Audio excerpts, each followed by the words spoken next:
Good morning.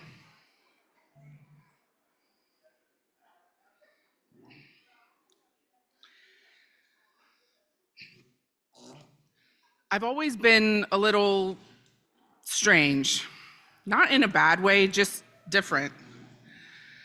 I was the awkward kid. I was the one standing behind my mom's legs, peeking out, pretending that they were a human shield to protect me from the terrifying world of human interaction. I was shy, or at least I thought I was, but really, I was just scared. Scared that I wasn't enough, or maybe I was too much. I grew up with three brothers who were everything that I wasn't. They were handsome, they were athletic, they were charismatic. They could walk into any room and instantly make friends. But me, I was the opposite. I have never been described as athletic a day in my life. I was insecure about my body, unsure about my voice, and I thought if I let people see the real me, they wouldn't like what they saw. So I built a box, and I put all those parts of me I thought were too awkward or too strange, too much, and I put them in that box. And I only let a few people peek in.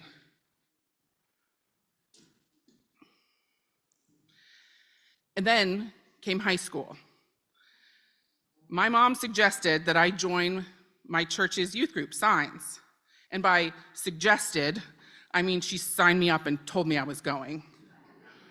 But I brought a book with me, and I would sit in the corner and I would read my book, praying that nobody would notice me.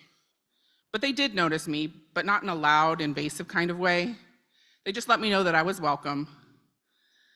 And through that first year, I would go to the meetings on Sunday nights, I would bring my book, but slowly I would start peeking out from behind the pages and participating just a little, just on the periphery.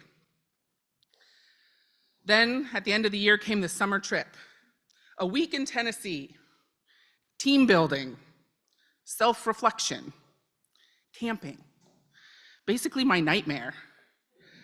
The only reason that I agreed to go in the first place was because my one friend Sarah was going. And if Sarah was gonna be there, I would be fine. She was my safety blanket. But then just a few weeks before the trip, Sarah's plans changed, and she wasn't going. I was devastated. But if any of you have met my mother, I went and begged her to not make me go. But my mother was a coupon clipping, off-brand cereal buying, stay-at-home mom of four, so a non-refundable deposit meant I was going, whether I liked it or not. But that trip, it changed everything. When I got there, I don't know what it was about the space, but I started talking, laughing, connecting, and I let people see the real me, not the me that I thought they wanted to see. And then something truly amazing happened. They liked me. They liked my weird jokes. They liked my quirky thoughts. They liked my awkwardness. They thought I was funny. And so from that moment on, I felt seen. There's one night from that trip that I remember, and I will remember for the rest of my life. It seems simple, but we had a prayer service that was underneath the stars. And I remember looking up at that clear Tennessee night and feeling something that I'd never felt before. True belonging.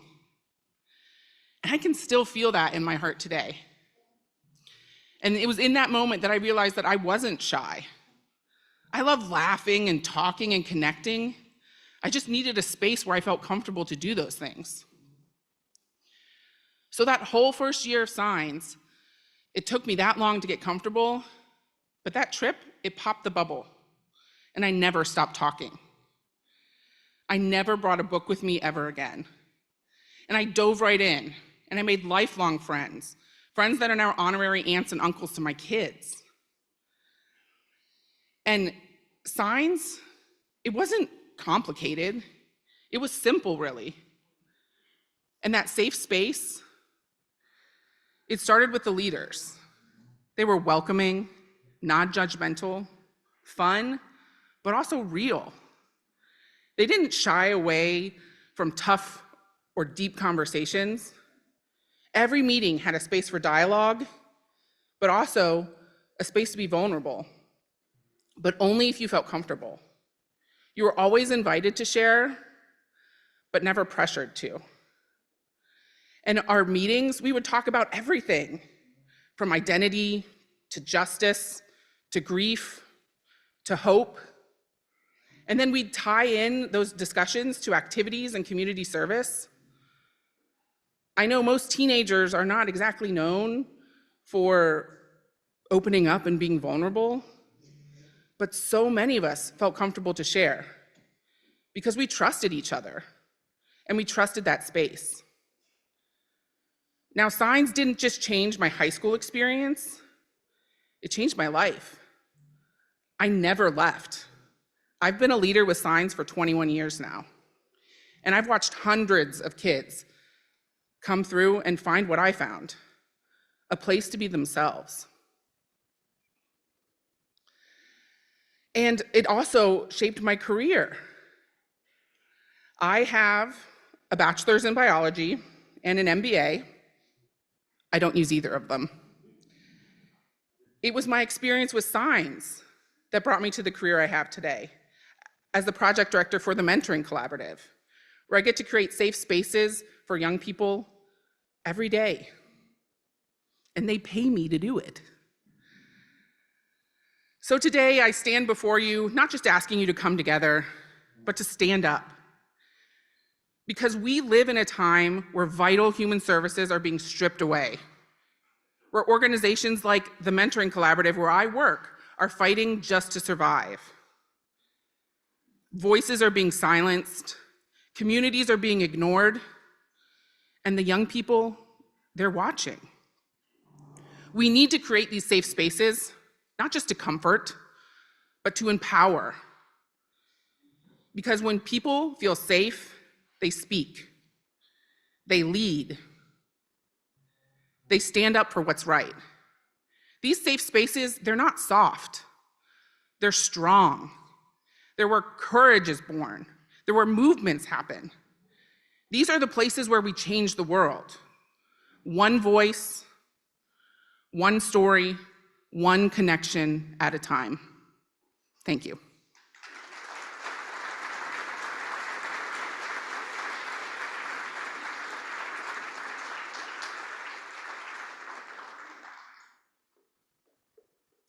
Good morning, everybody.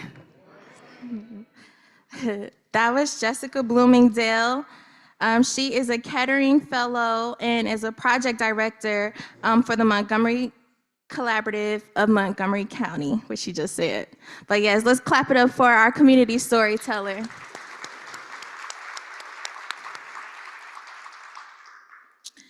I love the story. I love the example of just how Jessica went through the process of feeling safe and how creating these safe spaces and these spaces to be ourselves and tell our truths can give us the power to dive deeper into our power and be our whole selves. And so I'm so excited for the Democracy Summit to be that today. Clap it up for being here.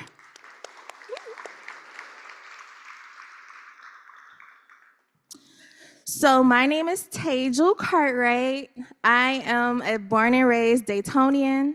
I am an owner of Lore Storytelling, which is a local storytelling business that teaches people how to craft compelling stories, how to get in touch with themselves, how to create safe spaces through storytelling. And I'm happy to be here today. I'm also a Kettering Fellow. Shout out. Oh yeah, clap it up for me. So I'll be your guide today, your host. I like to call it a guide because I'm here taking everything in just as you all are. Luckily, I don't have to say all the important stuff. I'll leave that to the professionals. But I'm here to ask the questions, send the reminders, do the check-ins, and introduce our superstars like Jessica. So our next superstar is Sharon Davies, the president and CEO of Charles F. Kettering Foundation. Clap it up for Ms. Sharon.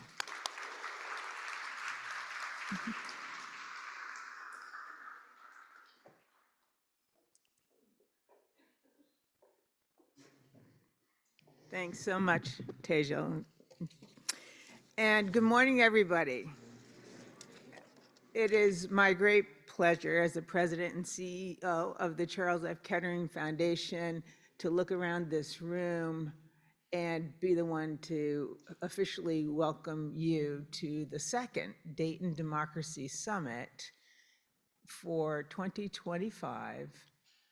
And to realize as I look out over this space that in the course of 1 year, we have virtually doubled in size in this community for our second Democracy Summit. It is an amazing thing that I think has to do with a number of things.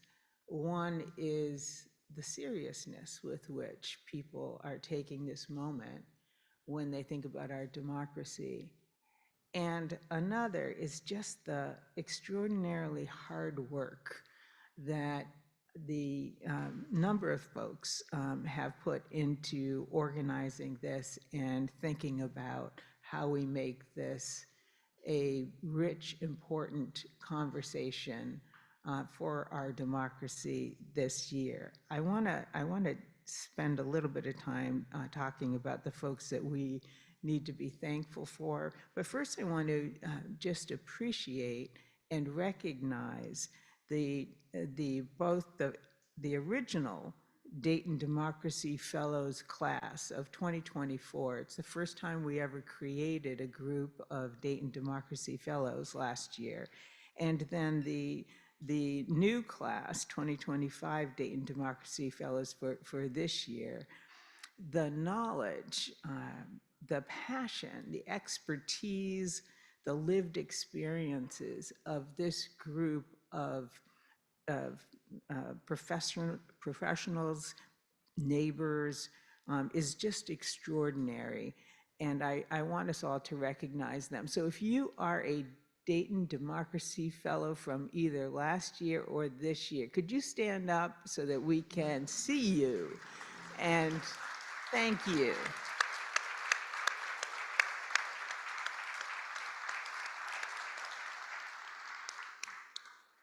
We are so glad to have you and so appreciative. The Dayton Democracy Fellows put enormous amount of thought actually into the structure of this summit. And I was just thinking as I listened to Jessica's story, the decision to put community storytelling into the structure of this convening was brilliant, because we all have stories, every single one of us. And when we begin to tell our stories to each other, we feel a connection that is undeniable. We can see each other in new ways. We can recognize our bonds to each other through the power of storytelling. So Jessica, where are you, Jessica? I just want to thank you for sharing your story. That was really moving.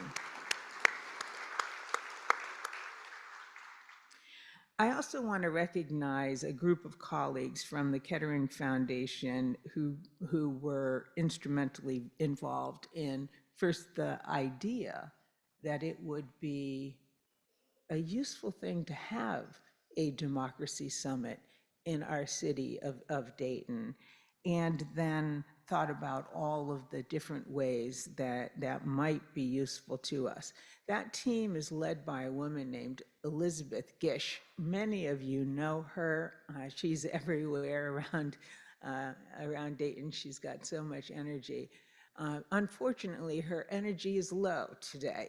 She got ill over the last couple of days and is not going to be able to be with us in person. We know that she is here in spirit, and we are sending her all healing and positive thoughts for her full recovery. I know it is hard for Elizabeth to miss this gathering, but we will be sure to show her and to tell her all about it when she's feeling better. Elizabeth is joined on that team that's called Democracy and Community by Julio Mateo and Saravia Williams. Julio and Saravia, can you guys stand up so that we can recognize you? This is an extraordinary team. Saravia is waving from way over there. She's hard at work, just welcoming folks, and you'll see Julia a little later on. Okay.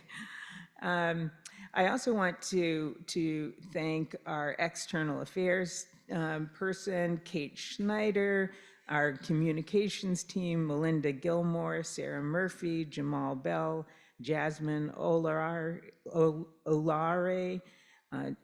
Ryan Green, and Kenny McGuane, I think, is with us all the way from California today. So you guys, if you're in the room, can you stand up so that we can see you and recognize you?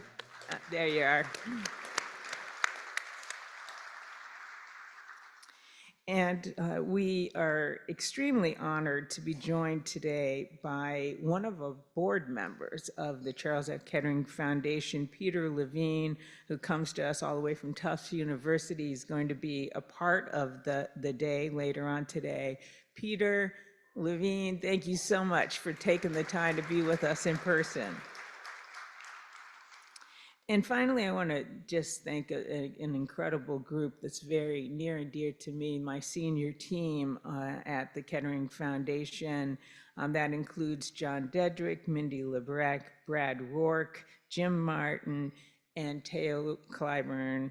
If you guys I see a couple of you in the room, can you stand up? Thank you. This senior team, I couldn't do what I do without them. So one of the major themes for today's convening is hope. We thought it was important to take the time to think about and talk about hope at this moment, because when we're engaged in conversation about democracy, the mind doesn't immediately go to hope these days. Instead, we have found that our conversations with neighbors, friends of our community and elsewhere who are talking about democracy are talking about anxiety, concern, fear even about the question of whether democracy could actually fail in the United States, a new thing for Americans to be grappling with for the most part, because we, unlike other countries, we're not accustomed ourselves as Americans to thinking that democracy might actually be in jeopardy. So we thought that we should focus on hope, because hope is necessary for us to move toward action. And action will be necessary for us to save democracy if our democracy is actually in danger. So I want to talk about three things that I have been focused on myself when I have an occasion to talk to rooms like this about our democracy in this moment. And there are three things. They all begin with the letter C, so they're easy to remember. One is clarity. The second is courage. And the third is coalition. So let's start with clarity. It is going to be very important for us in the United States to get clarity, to be clear ourselves about the nature of the threat to our democracy in order for us to meet that threat. And I spend some amount of time myself worrying that we may not actually be clear about the gravity of the threat to our democracy, partly because there seems to be a new normal almost every day, that the changes that we are witnessing, the assaults on our democracy that concern us are happening at an incredible pace. And that pace can cause us to lose sight of just how cumulative those kinds of injuries to our democracy actually are. The folks who work in the field of brain science actually say that human beings are capable of normalizing things very quickly. Even horrific things, violent things, just in a matter of days, the human being is able to normalize things in our minds. And so I do spend some time worrying that because of that, and the rapid pace of change, which makes it challenging to respond to it all, that we may underestimate the gravity of the threat to our own democracy and how close we might be to that precipice where democracy slides away into something else. We see when we take the time to listen to people from other countries who saw their democracies slide into authoritarianism, that they often say the same thing. They often say, I wish that I had known how serious things would get when this happened, but I didn't take it that seriously at that moment. It was only in hindsight that I realized that our democracy was being destroyed. And so we don't want to be one of those countries where we fail until it's too late to take seriously the nature of the threats to our democracy today. We need clarity about that. And once we get clarity about that, we will need courage to face down the threats to our democracy. We will need courage to stand up to the forces that are responsible for those threats. And why do I say that? Well, because fear is one of the most potent tools of authoritarians.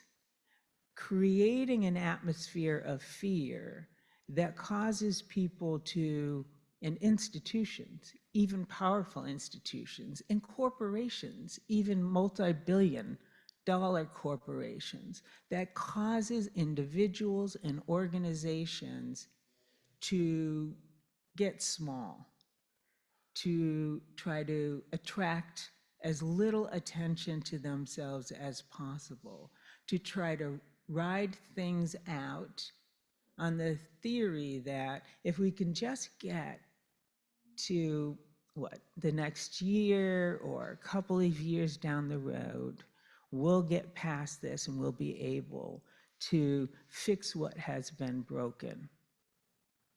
And people do that when their government is utilizing tactics that put people in fear deliberately. Some scholars of authoritarians have suggested that we can tell when we cross the line from a democracy to a authoritarian system when citizens and organizations begin to think about the cost that goes along with their standing up to power. The cost or the price that they think that they may have to pay if they attract attention to themselves instead of keeping their heads low. The cost that might come from their own government if they are seen standing up or pushing back or resisting in some way the things that cause them concern. It takes courage in an atmosphere like that to stand up, to be brave in the face of very real power that we can see many examples of that doesn't hesitate to indict people, to kidnap people with masked law enforcement folks, to take away hundreds of thousands of dollars in research grants, to defund organizations like the PBS or NPR. When we live in a system like that, it's rational to be afraid of one's own government. And it takes courage to stand up despite that fear. And the last thing is coalition, and this may be the thing that helps us be brave, is when we realize that our power as members of a free society has always rested in our numbers. When we act in collective action together, when we act together in our collective defense, our power lies in our numbers if we act intentionally with each other. And that by itself, acting as a coalition, that by itself creates a different kind of fear. It is the fear that is experienced by the would-be authoritarians. And you could tell from the actions of authoritarians that it is the power of the people that they are most afraid of, that the people will actually stand up together and resist what we are concerned about. Coalition is critical to our success in preserving the democracy in the United States. So that takes hope, and we want to create an opportunity for you all who took the time to be here with us today to leave later this afternoon a more hopeful person than you were when you arrived this morning. I'm here to say that coalition is going to be an important part of keeping us hopeful. So those are the messages I just wanted to start the day with. We have a wonderful array of workshops that will be available to you. The hardest thing is going to be deciding which ones of them to go to, always the case. But we will reconvene at the end of the day, and after panel discussions, we will reconvene with what will be a stirring keynote speech by Bishop Barber, who for the second year in a row has blessed us with his company at this summit. So I hope you enjoy the day. Thank you very much.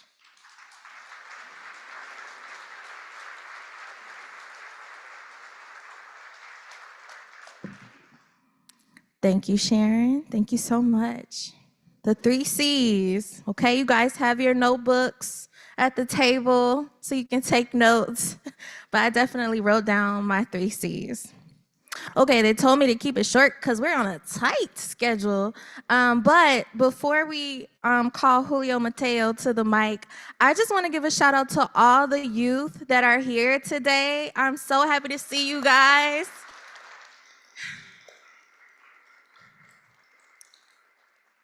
I know you guys are getting situated, but we love y'all. We're so glad you're here. We're invested in your future. And we can't wait for you guys to lead the way if you're not already doing it. So thank you for being here, because you could have been at school, which I'm sure is the better option for you probably. No, I'm kidding. Okay, so next up is Julio Mateo, who is the Program Associate for Democracy and Community. Clap it up for Julio.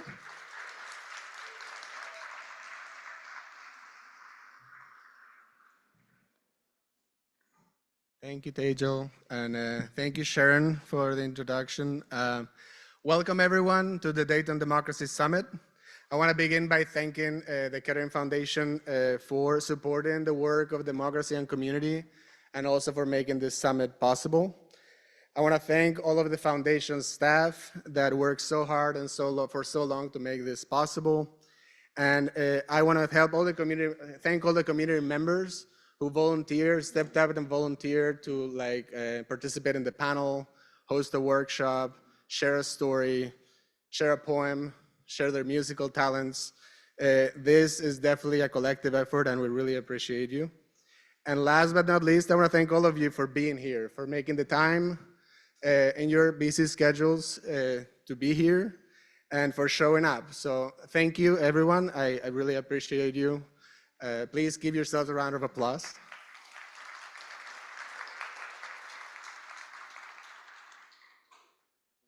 My name is Julio Mateo, and as Tejal mentioned, I'm the Program Associate for Democracy and Community at the Charles F. Kettering Foundation. As Sharon mentioned earlier, my colleague Elizabeth Gish could not be here today. She had to stay home to recover and to keep all of us safe. But she asked me to tell you that she is extremely disappointed that she cannot be here with us, with all of you today.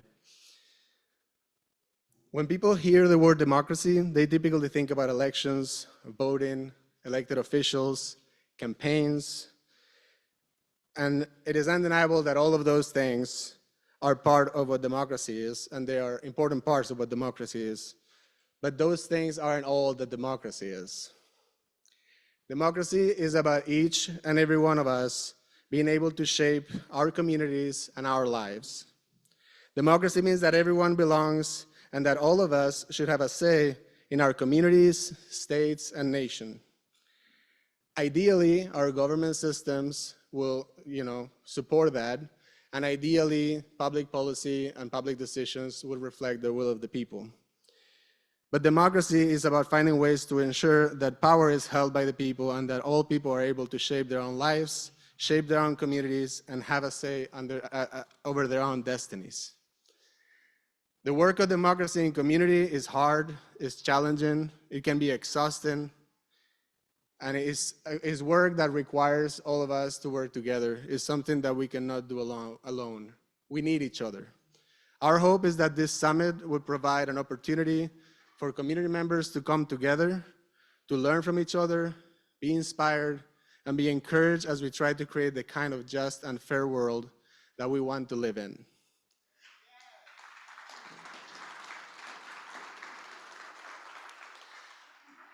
That's the end of my remarks because we want to keep moving the program forward. But I want everyone to know that everybody's welcome here. We try to create some spaces. There's a sensory room and a family room. There is a ASL interpretation. And if anybody needs any accommodation, please reach out to anybody that has a Kettering Foundation tag, and it will try to accommodate you as much as we can. Thank you.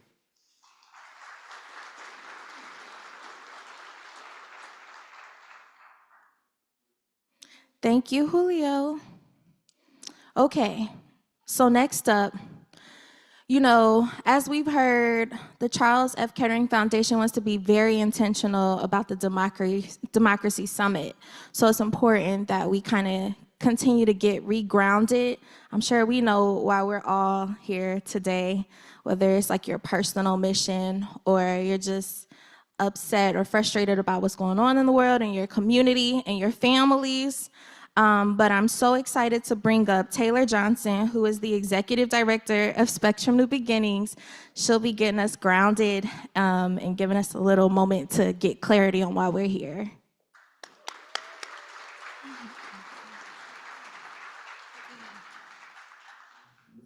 Good morning. It is good to see everyone. So this is just a moment for you. And so I want to encourage and invite everyone to just take a moment to arrive fully.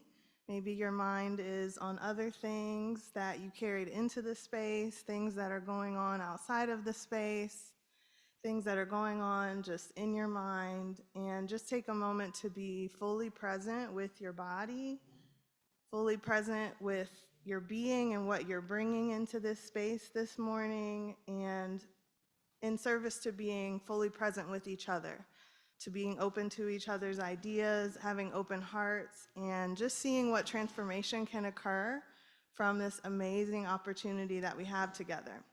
So I want to invite you to really sit back in your chair, wherever you are, to feel the support of your seat at your back. And if you feel comfortable, I invite you to close your eyes or lower your gaze and feel the support of the earth, the floor beneath your feet and at your seat.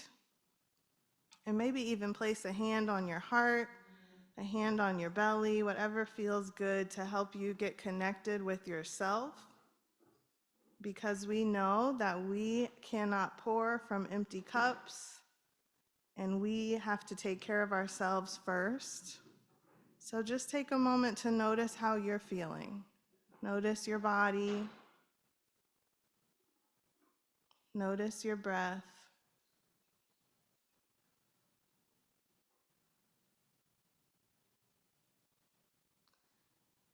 And we're just going to take a couple of deep, intentional breaths today together, in through the nose and out the mouth.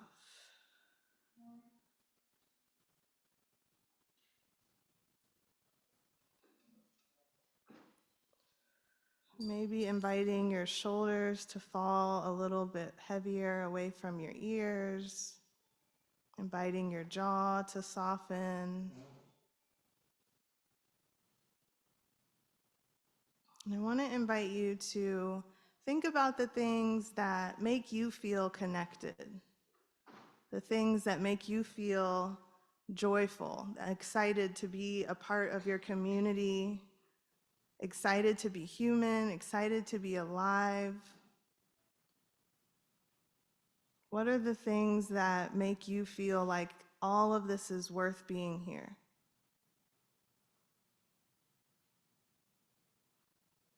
And as you reflect on those things, whatever they are, take a moment to really feel into how those things make you feel in your body. How does peace feel? How does joy feel in your heart? And I want you to continue throughout today to take moments to pause, to connect with yourself and what makes you feel alive and what it feels like to be human in the best version of your humanity.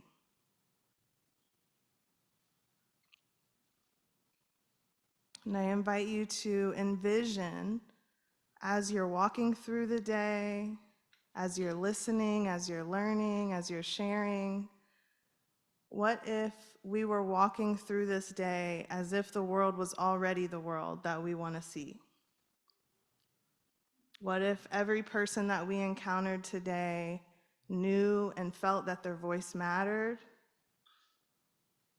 that they were safe, that they belonged, that this is their world, that we're all in this together?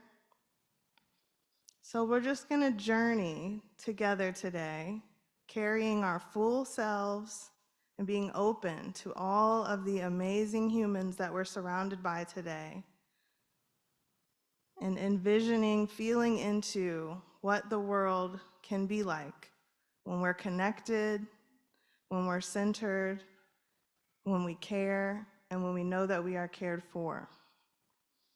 So let's take one last collective deep breath together, inviting all of that good energy in and exhaling out anything that is not that. And as you feel ready, gently begin to let light back into your eyes. Maybe begin to rock or sway or roll your neck out, whatever you feel like your body needs, as we move forward together on this journey of community and belonging. Thank you.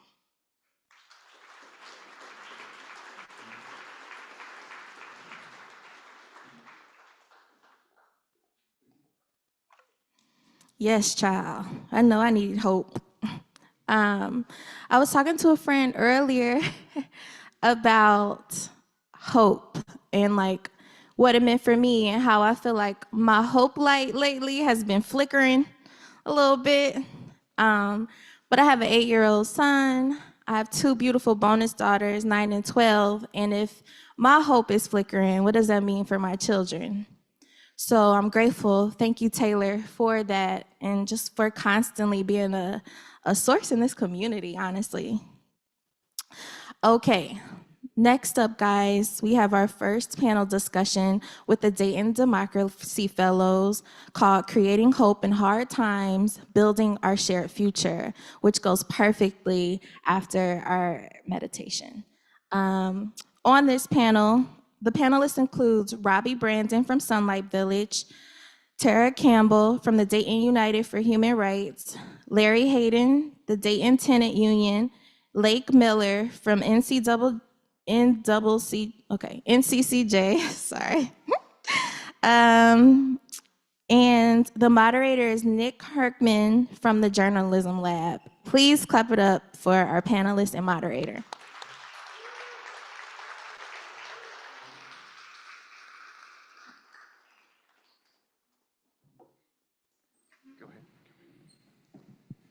Morning, everybody.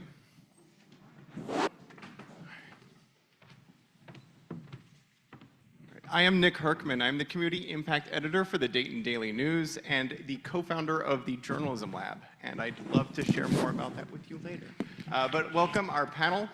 We're talking today about hope and a little bit about how to maintain that hope. And so I'd like to share just quick introductions, if you don't mind, if everybody goes down the panel, just to give a quick few words about yourself. So starting with Lake. Hey, good morning, everybody. My name is Lake Miller. I'm the Director of Education with NCCJ, Nurturing Community, Cultivating Justice. We are a social justice nonprofit here in Dayton. We've been in Dayton since 1978. And I am a Dayton Democracy Fellow. Perfect. That is exactly what we need. Hello, everyone. Can you hear me? Okay, great. Hello, everyone. My name is Robbie Brandon. I am founder and executive director of Sunlight Village, Inc. We'll be celebrating 20 years next year of service in our community, focused on mental health and well-being for our youth and young adults in West Dayton. It's on. Hi, my name is Tara Campbell. I'm an executive president for Dayton United for Human Rights. We were actually the catalyst for the city of Dayton unanimously passing a resolution in 2023 to become the first human rights city in Ohio. So we are educating community and keeping them on the hook to make sure this happens for our community. Thank you. Good morning. What a beautiful group. My name is Larry Hayden, and I'm with the Dayton Tenant Union, and our job is to advocate for those who can't speak for themselves. Even though I may know some landlords may be out there, but we're not here to make you look any bad or anything, but however, we're here to make Dayton a better place. We're here to give a voice, understanding, love, and hope. Thank you. Thank you, Larry. Thank you, everybody. I'm just going to start it off with the questions. So we are in a moment where democracy is really struggling. I think we can all kind of feel some of that struggle. What's one thing that gives you hope right now? And let's start with Larry. I love being first, okay? My hope is that we reach down to our young people to let them know that the future is bright and there is hope and understanding. And I think by going younger and talking to them and building a path for them gives them hope. Gives us hope, and just gives a better democracy for where we live in. Thank you.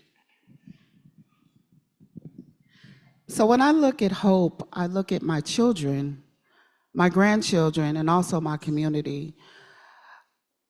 We recently received a proclamation to declare all 24 cities to have July 12th as an International Day of Hope.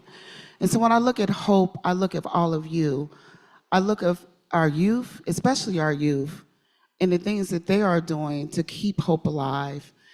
And when I look at hope, I look how having coalitions and also having a dream to have a shared future, that's what gives me hope. And how all of us have some type of interconnection, how all of us also have a vision to see a brighter future for Dayton. First, I want to start with saying thank you, Taylor, for helping me relax. What gives me hope is this: seeing all you in this room, working with my fellows, my peers here, with a shared vision to do something positive in our city. I've been doing this work for a long time, and this right here is what gives me hope. I can take this hope back to our team, back to our youth, back to the parents, back to the families who are losing hope because of the things that are happening in our community, in our city. But this right here, I'm telling you, gives me strength and gives me hope. My hope is nothing without faith, first and foremost. So my faith in God, His promises, and watching all this happen gives me hope in what we're trying to do and making sure that things happen. I would say, following up on some of the other fellows here, that youth is probably the biggest place that I get hope. I'll share an example. Just 2 weeks ago, I had the privilege of accompanying a group of 13 youth from the Dayton area to go to Cleveland and go through this really amazing educational growth journey in Cleveland. And what really stands out to me, I think, is sometimes for us as adults, no's hit really hard, right? It's like, well, I tried, and there was a no, and so that's the end of the story, right? But the kids, man, they're like, all right, well, let's overcome that barrier, right? Like, no is meant to be surpassed. Couldn't do it this avenue, let's do it another avenue. They are so persistent, and they believe so deeply in the things that they stand for. And so I just left that trip with so much hope for this moment and saying, like, I think all of us can be inspired by that passion of young people to say, you know, let's do more, let's go further, let's take that no and turn it into potentially a yes or find a different way. I love that. Thank you all for those answers. We're looking to also address some things that we can do, and before we can actually do a lot in a democracy, being informed and making sure we know what's going on around us is really, really important. So we know that accurate and unbiased information about what's happening around us can be increasingly difficult to find, even if you're actively looking for it. And we know how important this is to thriving and inclusive democracies, being able to know what's happening and going on around us. Where do you turn to for reliable and trustworthy information to make informed judgments about the world around you? Let's start with Tara. Okay, great. So it's really important for us to take a look at lived experiences, right? And stories, because most of that is what drives data and information. And so we look at also when we are in coalition meetings or gatherings, engagements, and those types of things, lived experiences and stories is where I really go to really get the real gist of what's going on. Without lived experiences, you can't really support the data. So it's important to always have those stories or those lived experiences to support whatever you're looking for, because that will make it valid. Thank you. Robbie? I kind of have to share with Tara here what she said about lived experiences, because way too often people come in and collect data from our community, and we look for that data to be accurate, but it often doesn't trickle back down to the community so that we can work with what was found and what was collected. So we have to look at our people as well. Shared experiences, and some data is very valid. It is very important to get data from reliable resources, but also getting information from the community.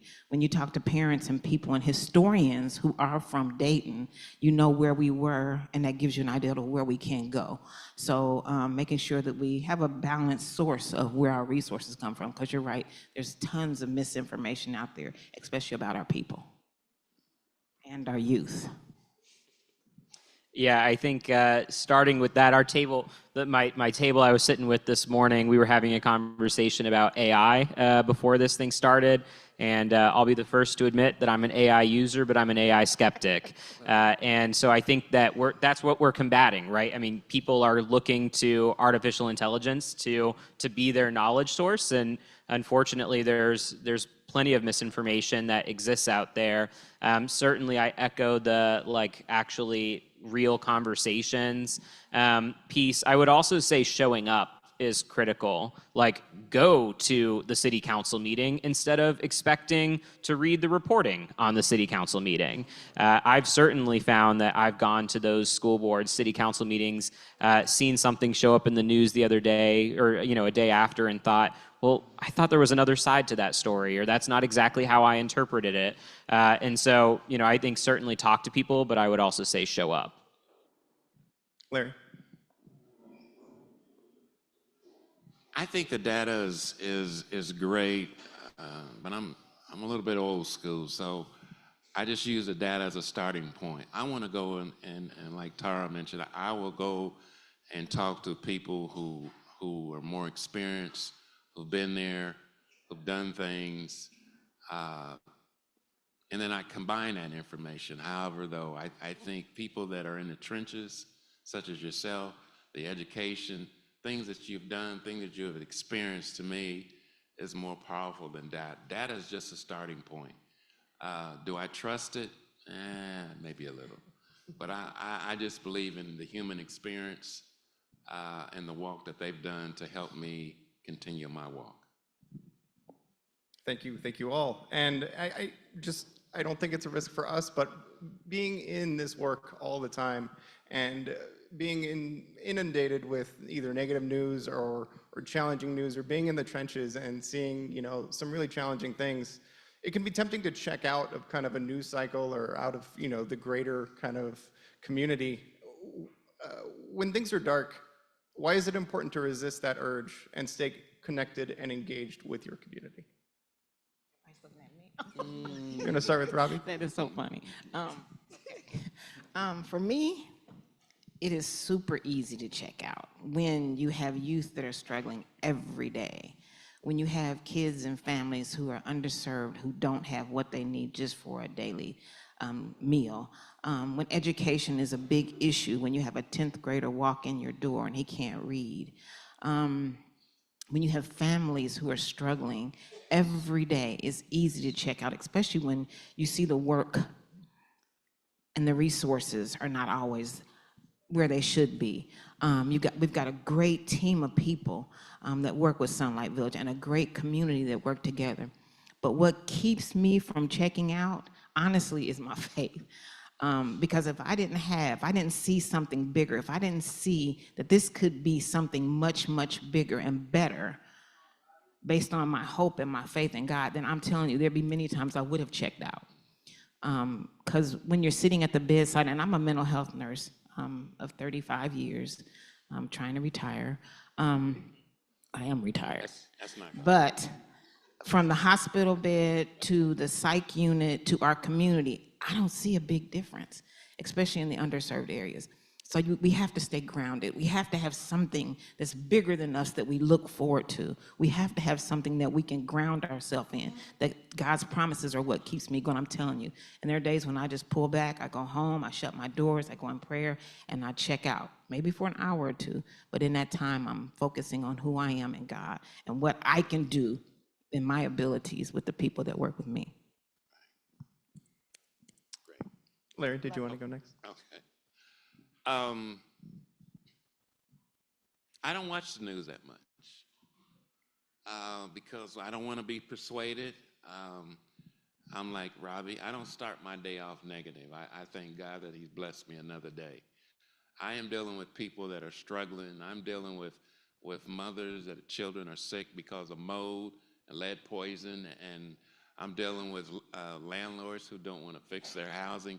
So I don't want to live in a negativity. All I want to do is embrace the positive point that we can help them, that we can attach them to Able Law Firm, that we can attach them to a Disability Act, Miami Valley Fair Housing. For me to understand what they're doing, I don't want to be around negativity because I want to give them hope. I want to give them a desire to do better. I want to give them the desire that we can try to figure this out, because there are a lot of hurtful people, and my job is to give them hope and understanding, and teach them about their rights, give them empower, so that we can empower them. And you're right. I have been to the city commission meeting, but also I've campaigned for a judge, congressman, state representative, city commissioner, and a mayor. So I've been that political route, but this is totally different. This is people right now that need hope now. So the news is very small to me. The joy in the walk is even greater. Tara? Let me say, when our political rights, our civil rights, and our human rights are being stripped away from us right now, when our coalition is fighting every day to make sure every one of you are educated on your human rights, to make sure our kids understand what their human rights are so they can uplift themselves and actually advocate for themselves, it's hard for me to stay focused and not checked out. Let me be honest. I check out. Because for me to do this type of work, I must check out so I can come back and be whole again. It's important for me to check out for that moment, for that time. Do I watch the news? Not very often. What I rely on is community members, partners, friends like Larry and Miss Robbie, that we uplift each other to make sure we are educated on what's going on around our community, educated what's going on federal and international. Do I see some things? Yes, I do. But then that's when it's like, oh, now I have something different to worry about. I have to be focused on community concerns right now. I can't be focused on what's going on in the federal government. I can't be focused on what's going on internationally, even though it affects us. Now, do I know about it? Yes, I do, but I get it from a different stream. The news is not the way I want to get it. I want to get it from the voices of the people that are being impacted, the people that may not have food stamps next month, okay? Those people are who I rely on to give me the information that we need to move forward. As a coalition, it's really important for us to really understand where we are right now in our political climate.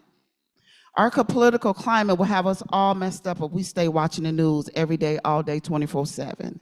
So what's important for us is to really get technical on what is going on at our local level, because the local level is where we will make change as long as we stick together and be in coalition. Thank you. Like, First, I realized the last question we all forgot to say. There's this local paper. There's Yes. what, Community Voices or something? it is was called? not a is. plug. It was not a plug.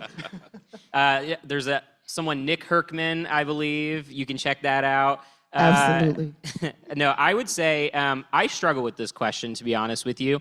I'm a mental health person, and I think that there's a difficult nature when the information that you're bringing in is so hard and so heavy that I think that for some of us, we have to check out sometimes, right? Like, Taylor said, you can't pour from an empty cup. And I think sometimes you have to take that step back to say, like, if my mental health is getting to the point that taking this in is so detrimental to me, then maybe I'm not actually able to do the work, right? Like, and maybe I need to take that moment to unplug and pause and reset, because ultimately I think burnout doesn't help anybody. And I would rather me take a month to pause and focus on myself or focus on this work, and then come back stronger than to just push and push and push and eventually be tired or even unfortunately resentful of the work. And so I think I struggle with the question in the sense that I think, like, for myself and for all of us, I think sometimes we do have to give ourselves permission to practice that self-care. But I want to, I think, go on a quick journey about that. There was I'm not going to say what, but there was a major political event that happened at some point. I'm a podcast person. Anyone a podcast person? I love podcasts. Before this major political event, I was watching or listening to literally like an hour and a half of political commentary podcasts every single day, like just taking in an enormous amount of information. And after this event concluded, I just felt incredibly defeated and incredibly exhausted. And suddenly I went from listening to an hour and a half of political podcasts to either driving in the silence. I don't know if anyone else does this, but sometimes just driving in silence, or just listening to the silliest, funniest podcast that I could find because that's what I needed. Now, for myself, after, I don't know, a month of doing this, I eventually got to the point that I started to reflect on that experience and started to think, like, wow, there's actually a lot of privilege in the fact that I have just checked out for the last month, right?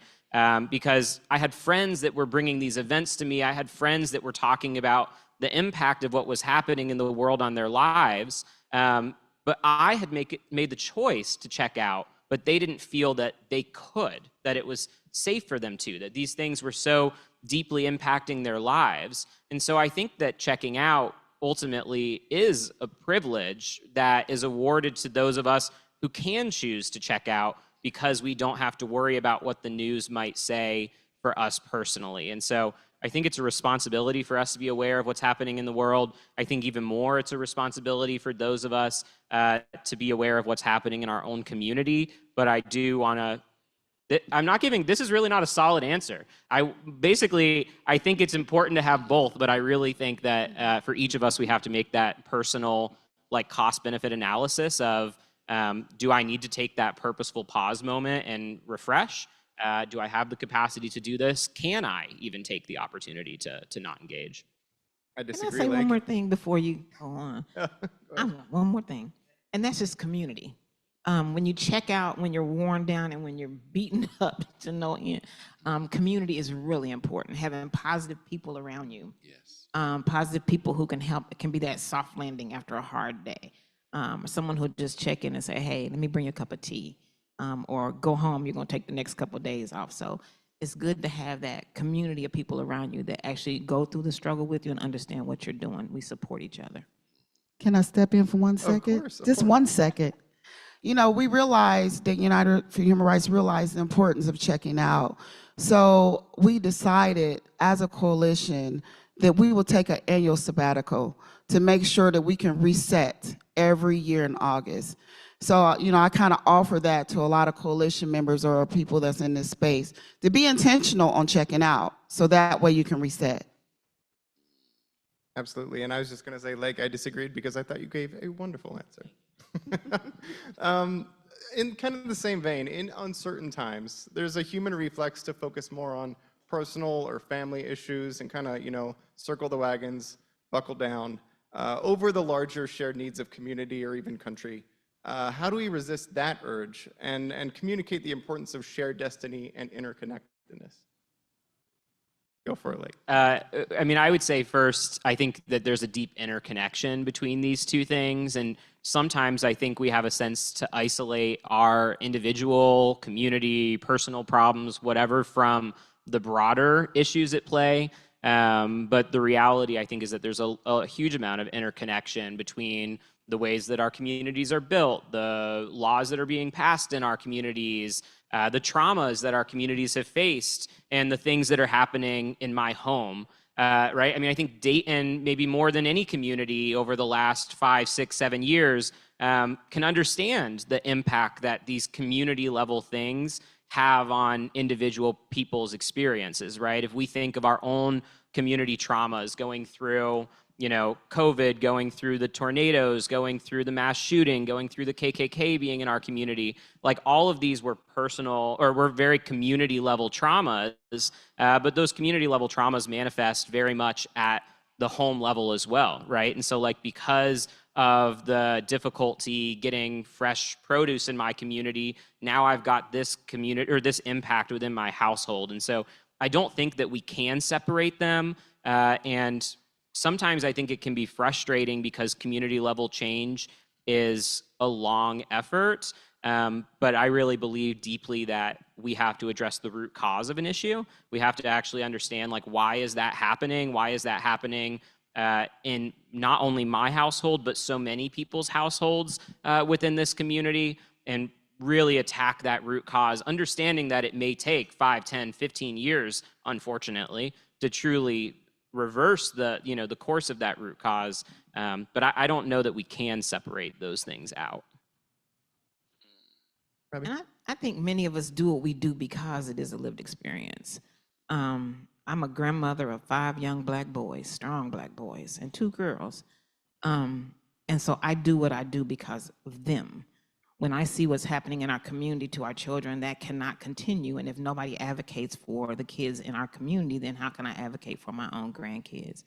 Also, as a nurse working on a psych unit, I'm just gonna tell you a little story. Working on the psych unit, in the mental health unit, I experienced someone very, very, very, very close to me attempt suicide. And I'm working on the unit, and I'm like, how in the world did I miss this? And I thought after it was all over and the healing processes began, and I began to work within my family, I realized how many mothers out there, how many fathers out there, how many family members out there don't know what to do when someone is struggling with mental illness. I work in it every day, all day. The nurses told me, Robbie, take your nurse hat and your mom hat off and put your nurse hat on and do what you do. I can't tell a parent that. So what I do is based on my lived experiences, based on what I see in my community. I grew up in West Dayton, grew up in DeSoto Pass. So this trauma isn't far from me. It's lived experiences. And this is why I think I'm so passionate about what I do. And many of us, we're the best therapists in the world I know have come through trauma and helped me. I'm the best psychiatrists who have come to me and helped me through my issues and who through my healing have been those who experienced it well. So I think, like you said, this is interconnected.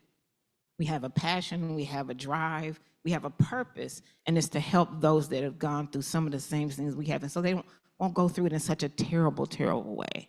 So the work we do is very, very connected with our personal lives. At least I believe it is for myself. Larry? Great question. Great question. My community is my family. People ask me what I do. I tell them I'm an Uber driver. I work for a nonprofit corporation. You know, the pay is awful, but the gratification is unbelievable. So my community is my family. My community has helped my grandson and my daughters to understand what this world is going to be like and prepare them. I talk with them. I walk with them. I put myself in a position that we have discussions about life. I ask them about what's going on in school. What did you do? How can you do this better? And I do that because I believe that's what's going to make our community together. I believe in being an example. I believe I'm more than the walk. I mean the talk. I believe in doing the talk. And I say that for the simple reason, helping people in housing. I just want to just share a story. There is a complex in Montgomery County who reported things were not right. And they contacted some city officials. They came out, took pictures, went to court, and the judge ruled and said, yes, you are absolutely right. There's a lot of problems going on, and some of the places are really inhabitable. But here's this question. He says, before I rule, and if I find them guilty, I'm going to have to go back and find all the other apartment facilities and homes the same way. His question was, if we evict those individuals because the place is inhabitable, where are they going to live? So what do we do? What do? This is why the Dayton Tenant Union talk about the Housing Trust Fund. We need a fund that's going to help people facilitate their problems. You know, as far as last year, over 2,000 people got evicted. 90% of them lost because they didn't have an attorney. But even though all of that, you know, the only way they can turn that around is our community. And the only way they can return that or help is individuals like yourself to understand what the community is, to be part of the community and make some changes. Thank you. Well, I kind of like second all of the things the panelists have said, but I'm gonna go a different direction. I think it's really important for you to take care of personal care in your family. If you don't take care of your house, how can you go out and take care of anyone else if you don't make sure that things that's going on within your household is taken care of, that your children have what's necessary? But it's still interconnected. So once I take care of me, my personal care, my family care, then I can spill that over into my community, because I can't be any good if I'm not taking care of myself. So I think it's important for self-care and for family care, so that way we can all go out and merge and interconnect with what's necessary. The trauma, the different things that are happening to our immigrant families and friends, the things with education. Children are not being able to show up in school right now because they can't get their money. I mean, a lot of things is going on where we must, first of all, understand what's going on in our home first, so that we can show up, so that we can be informed, so we can be the people that understands what's necessary to provide resources in different ways to support our community. So I would say, first of all, self-care is important, because I don't know how many times me and Ms. Robbie are saying, oh, I'm just tired, I just wish I had another hour. Oh, I'm tired. I stayed up to 2 o'clock last night making sure that I had everything set up for today. And that's a norm for me. But self-care is important so we can show up for our community, so we can be informed. And I think it's really important for us to really understand that trauma leads a lot of things. Trauma leads a lot of things. Our community is filled with trauma. And before we continue to do the things we need to do, we need to first stop and think about, how do we really deal with trauma as a community? We don't really talk about it. It's time to start talking about that first. There's so many histories of things that have happened that we have not really talked about. We just act like it hasn't happened, or we're not still having experiences behind it. So it's really important for us to really start talking about trauma today. Not that it was yesterday. I was trauma from yesterday, something happened, right? And I really need to understand, how do I move forward from it? And so I think it should be a part of all your coalition meetings, all your different meetings, is how do we address trauma as a community, as an organization, as people? Thank you. Of course, Sarah, fantastic answer. And I just building on that a little bit, and maybe the micro, because it can be challenging to talk about the importance of dreams and hope when many in our community are facing what might be described as a nightmare. Have you had any recent experiences comforting a community member And what advice do you have for those looking to help those who might be targeted or affected by state or federal government actions? Tara? Okay, I'll take it. Uh, so in my life where I volunteer being executive president, this is something that I don't do to get paid for, something that I'm driven because of passion. But what pays my bills is I have worked in housing all of my life, the last 30 years, and also I'm a realtor.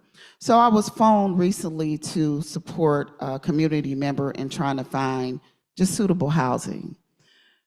So being a realtor, you can actually show housing even though it's not for sale. So I took her to several housing complexes and a couple of single-family homes.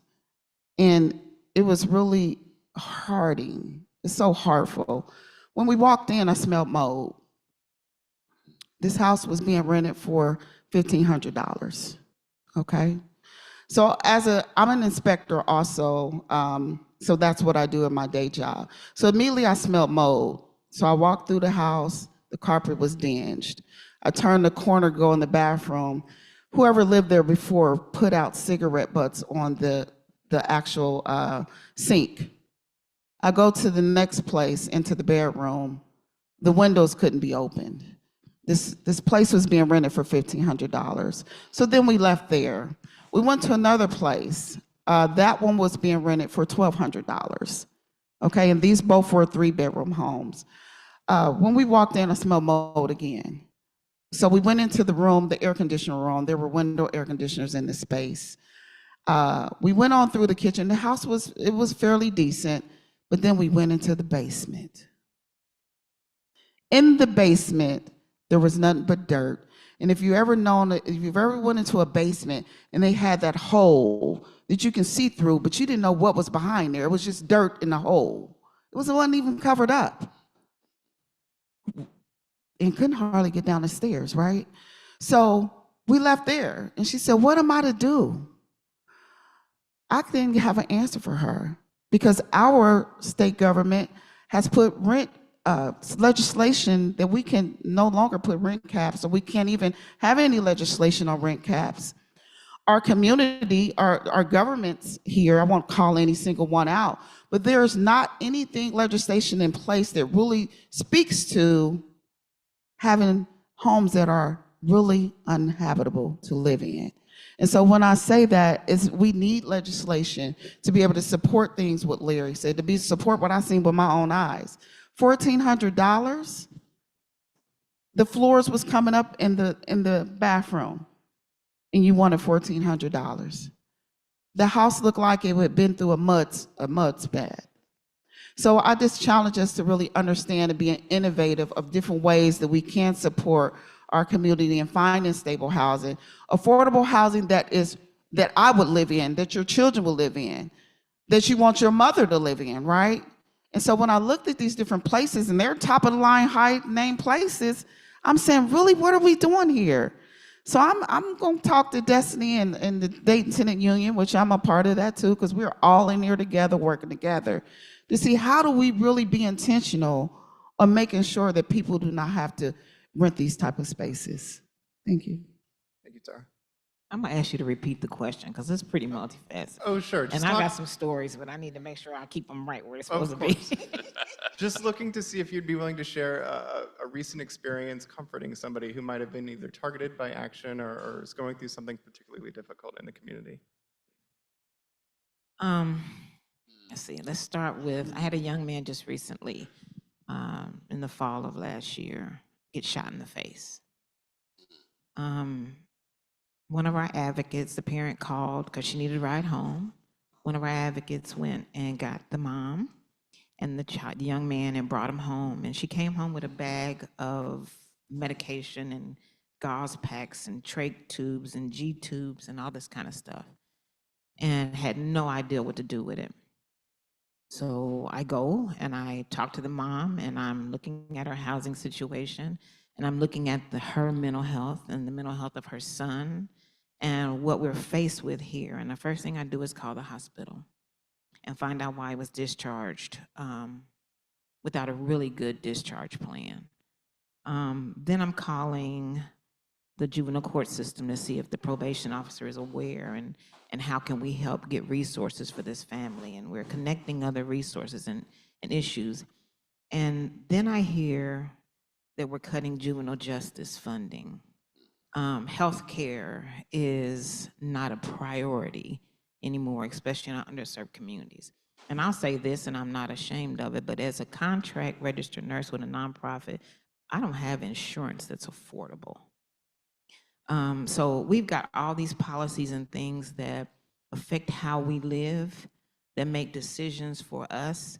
So honestly, Sunlight Village does not want to depend on government funding. As a nonprofit, we have to depend on our people. We have to depend on each other. I think there's enough people in this room, in this city, in this community, in this state that can help fund programs that help children read, learn, and have mental health and well-being. Absolutely. So nope, I'm not gonna worry about the government funding that we actually never really had. We have one government grant, which I thank God for, and that's the partnership we have with Montgomery County Juvenile Courts. But we've really, it's hard to get funding for programs like ours. So I look at the struggles that our children and our youth that we deal with every day. This is one situation. And the sad part is we were visiting this young man at home, and his neighbor, the young man across the hall, committed suicide. Suicide is on the rise in the Black community in Dayton, and we can say there's numbers out there all over the place that show that this data is happening. And so we as a community have to come, we can come together. And I'm all about writing grants and asking for big funding collectively, because Sunlight Village can't do this by ourselves. It takes a whole network of people. So when we talk about funding and government policies and government changes, I try not to let that hinder me from where we have to go. Because if that right there would stop all of us in our tracks, especially me. So our youth, our children, there's stories on top of stories on top of stories that I could tell. But I just want to say that every child that we deal with, every young person, every family is worth it. And we can do it collectively as a people. Thank you, Ms. Ravi. Larry? Boy, these are some tough questions. Being involved with the Dayton Tenant Union, I'll just share a story. We are in the process of dealing with an apartment that has 11 floors. Every other weekend, the elevator is shut down. They have disabled people in there. And some of the residents have to carry them downstairs. What's interesting is does the landlord care? He feels if he fixes it in a month, he's in compliance. But could you be locked in your house for a month without going outside, emptying the trash, or just doing what you normally do? But these are things what we're dealing with. However, though, I will tell you the good part about this apartment complex is that the neighbors, the residents have gotten together, and they're actually going to form a union. And because they've sent the owner a letter, which caught his notice, that now he's beginning to try to fix things. We shouldn't have to do that. You know what really amazes me? How is the city of Dayton can spend $1.5 million for a police station downtown, and then spend another $1.2 million on 3rd Street and Abbey for another police station, but crime is at utmost high. Okay, I don't understand that. And then we got a city manager makes over $250,000. Her assistants make $125,000. But we have people that are having so much problems just trying to live in their apartment. What is wrong? Why? Why is the love and the care is on one side of town and not the other? When we talk about Montgomery County, we talk about everybody. We don't talk about section. You know, unfortunately, my other thing that I volunteer with the American Red Cross. And we go out in the middle of the night at 1 or 2 o'clock in the morning and help people with fires. The blessing is, like like Robbie is that our money is not government funded. 97% of all the money that we make goes to disaster, which meant they had to lay a lot of people off, but they made it happen. They made it happen through volunteers. So I just want, we got an election coming up. And this is how we can make change. This is how we can solve solutions. This is how we can change the direction. So I ask you, how do you want your city to be? What would you want it to look like? Have you thought about your neighbors? Do you know your neighbors? Thank you. Thank you, Larry. Blake? I want to go back really fast because Robbie got me started on something that I'm deeply passionate about, and that's that this work does cost money. It's the reality. There's no avoiding it. And as I mentioned earlier, like we're talking about systems issues. We're talking about things that are going to take a lot of time and a lot of effort to overcome. But for many of us who represent nonprofits, something that is a real reality is we're competing for dollars that exist today but don't have any promise of long-term delivery. The difficult thing is, the work that I may be doing today, we may not see at a community level the fruits of that work for 3, 4, 5, 6 years. And that may be generous, right? I mean, we're talking about like redlining as a system, something that has been illegal for a very long time, but yet our community still looks the same today. Mm-hmm. We can't be expecting to change the physical layout of our community in the next 12 months. And so I think we have to understand that as we talk about funding, we need to work creatively together to identify ways that we can create these commitments for long-term investment within our own community, because that's the only way it's going to change. I can't tell you the number of people that I've talked to in this difficult time who had the framework of amazing things built and then a federal grant disappeared, right? And so it's like our community will never get to see the fruits of that amazing framework that they developed. And so that's important. I would say the conversations I've heard, I would encapsulate the singular word of fear, I think, as being like the most common thing that I'm hearing from people. Hearing about fear from community members. I'm hearing about fear from other organizations in the room, from my peers in other organizations. And I think the hard thing about this fear right now that makes it difficult to your question is it's fear that I don't think that we have full control over, right? And so like fear over immigration, for example. We've talked to schools who are fearful for the students within their schools. We talk to families who are fearful for their own safety, living in that community. If we look to Springfield, for example, we know that Springfield has already had a huge number of people leave the Springfield community out of fear that they might not be safe being there any longer.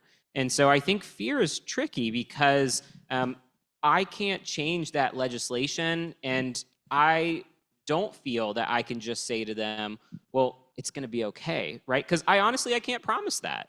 And I think, that's something that I'm grappling with is like, how do I comfort this person? How do I provide support for this person when the issues that they're facing are so large, right? Like that they're very, very real. And so I think the only thing that I would kind of leave with that is like, I find it really important to validate that person's experience.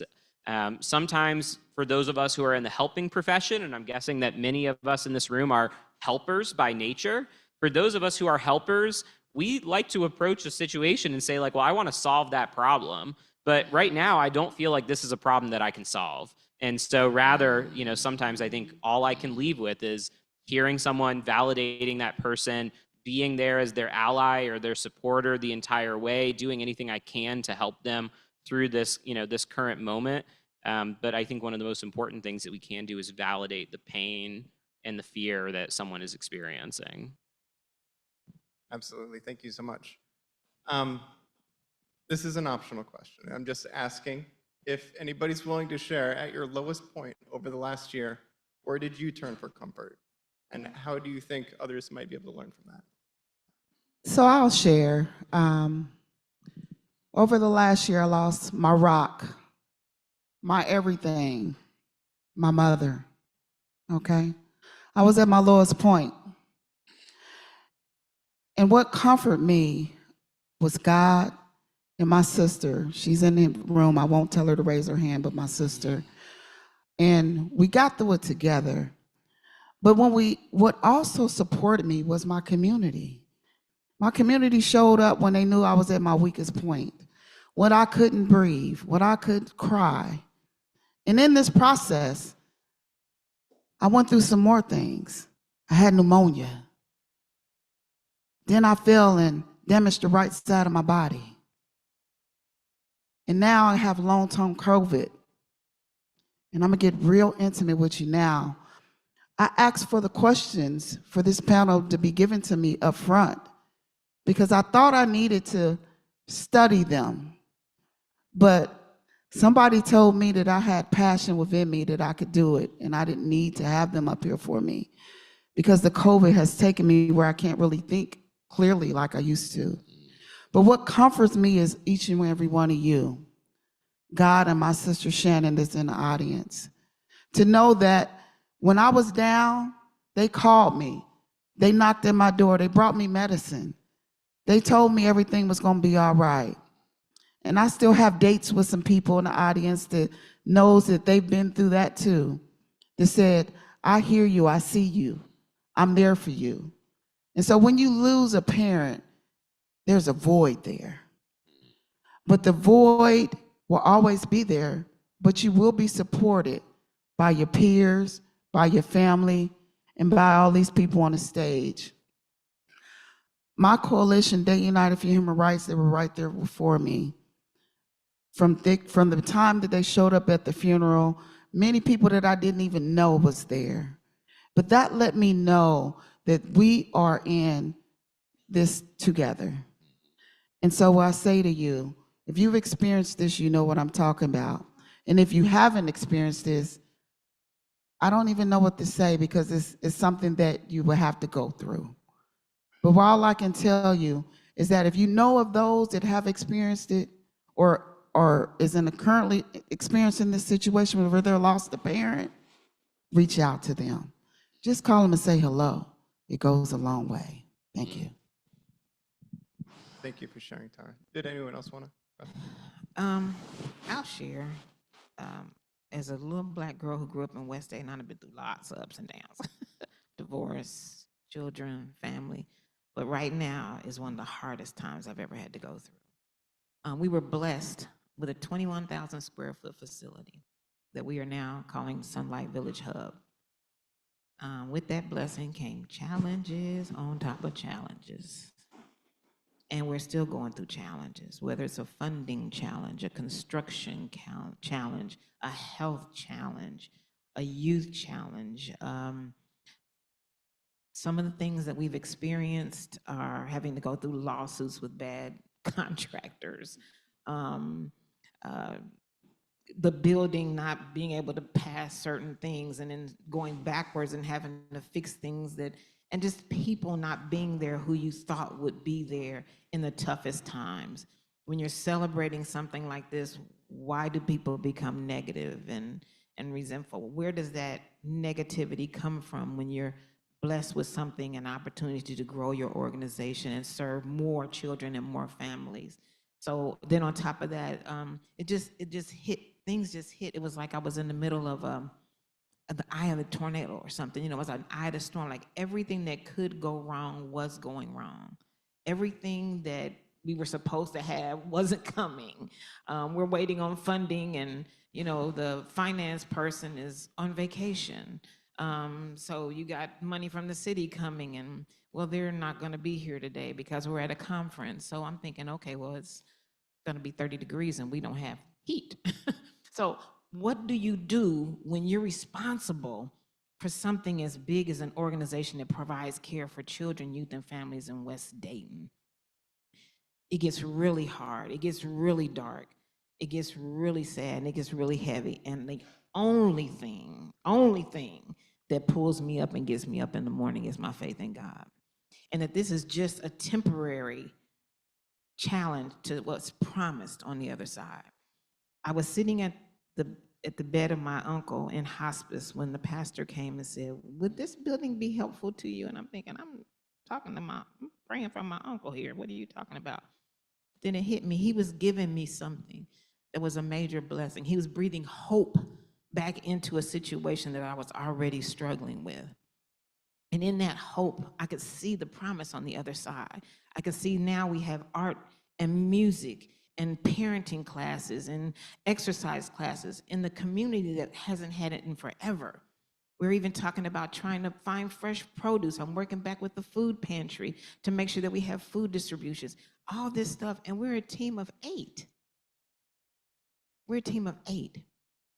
So thinking about all that and trying to navigate all that, it can be very daunting. It can be very tiring, and it can be very dark.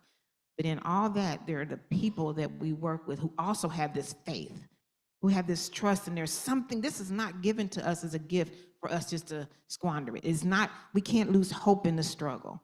So we have to continue to work with each other. We have to build on each other's strength, and we have to trust in God, something bigger than us, because with man, this is impossible.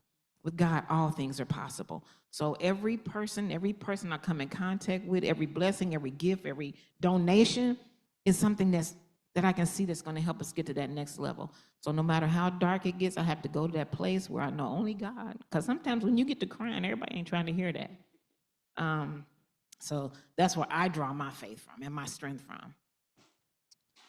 I'll say I was sitting at the beginning of the year in a group that was meeting once a month talking about addressing childhood trauma in our community. And it occurred to me, like, I'm going to declare 2025, is that the year still? 2025? I'm going to declare 2025 to be the year of Lake Miller. I'm Lake Miller, by the way. And I don't say that selfishly, because I acknowledge there's people in this crowd that are gonna be like, that's pretty selfish that he said that. But like, I also hope that it's the year of Robbie, and I hope it's your year. And like, I think we each need to claim it our year. And what kind of brought me to that is, again, I think for so many of us who are helpers and people who have dedicated a lot of their work to bettering communities, we can spend a lot of time and effort working with others and trying to lift up others, and then look back and say, like, when is the last time that I unapologetically did something for myself? This might sound like a silly example, but I'll share it anyway. A year and a half ago, my wife and I bought an RV. I'm now an RVer. If anyone else is an RVer, come up and talk to me afterwards, I suppose. But we bought an RV. And that was like probably one of the biggest unapologetic things I did for myself. We wanted to go see all the national parks. We wanted to spend time going out and seeing the world. And like, it brings me so much joy, and it brings me that opportunity to disconnect. And so I think we have to find that opportunity. You know, the reality is self-care is not selfish. I think it's one of the most important things that we can do for ourselves. And so, you know, for me, it was like getting outside, seeing the national parks, and spending time camping. But for whatever that is for you, you know, finding that thing that brings you joy or recharges your battery, and to make it, you can do it now, or 2026 can be your year also. I hope for 2026 to still be my year. But to claim that space and have this be, you know, the year of taking care of yourselves. 2026 is the year, Robbie. Hey. I second it. I love it. And Larry? Great question. I am in the process of really trying to find peace. I'm an identical twin, and we just buried him Saturday. So I have learned how awesome God is. I've learned how powerful community is.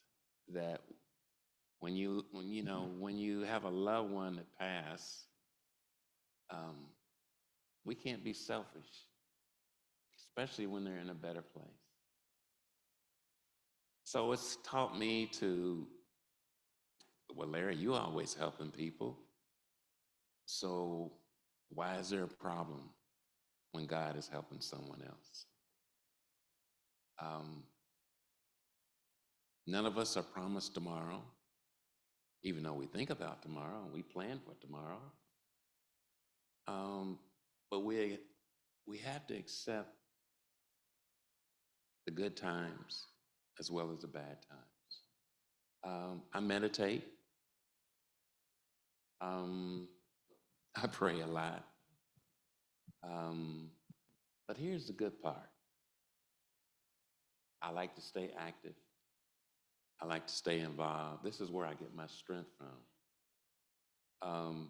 Being involved, you know, they say an idle mind is a devil's workshop, and I don't have that kind of time.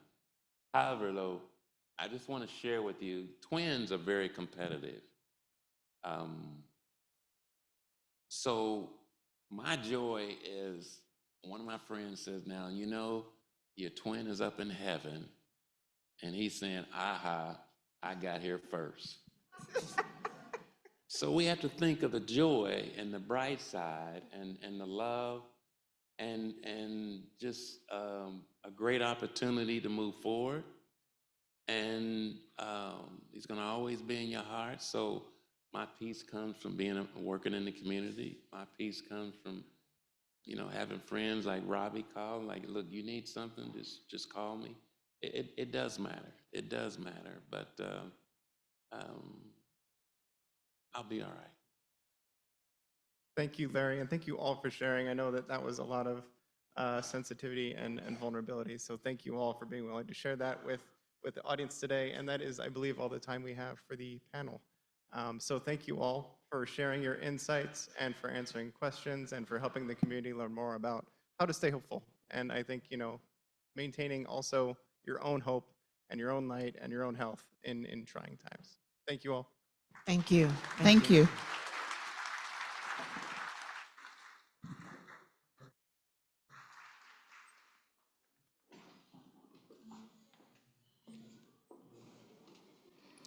Wow, let's clap it up for our panelists one last time.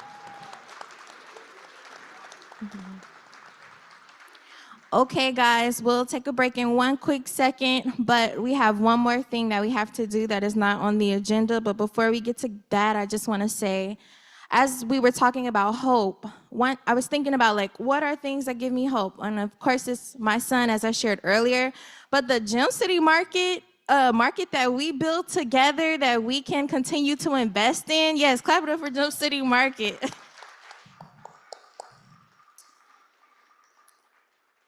This cooperative grocery store where employees own the space, it's worker ownership, inspires me. And as we were having meetings in 2016 trying to figure out how to get this store open, I was pregnant with my son, who now, he doesn't yell at me, but who now, like, comes at me crazy if we go somewhere else other than Gem City Market. That's his store. He knows where everything is. And I think it's important for us to keep investing in things so our youth can take over.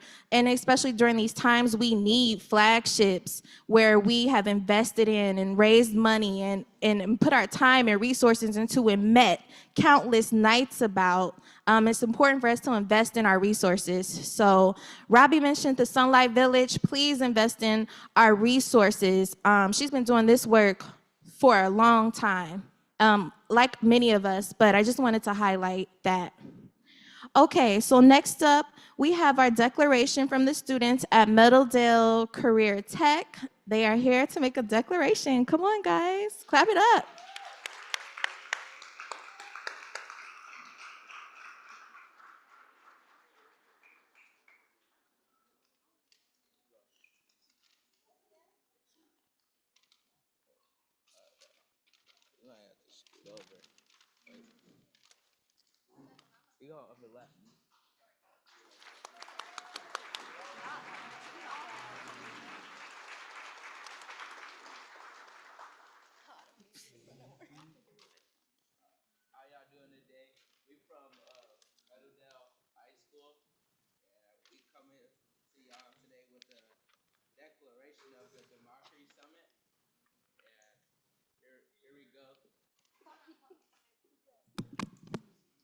Testing.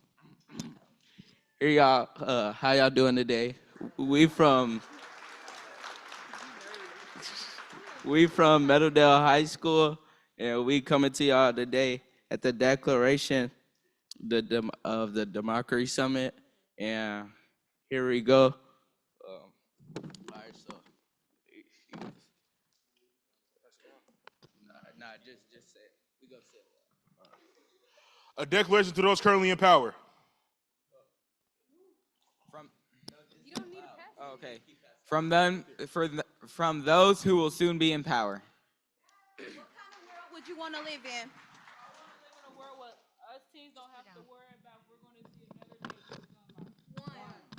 People can walk around safely without worrying. 2, everyone is at peace. 3,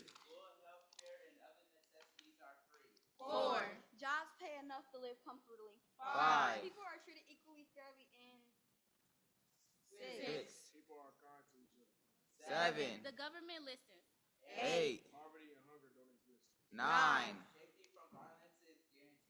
10, Money or economic opportunity is accessible to all. 11.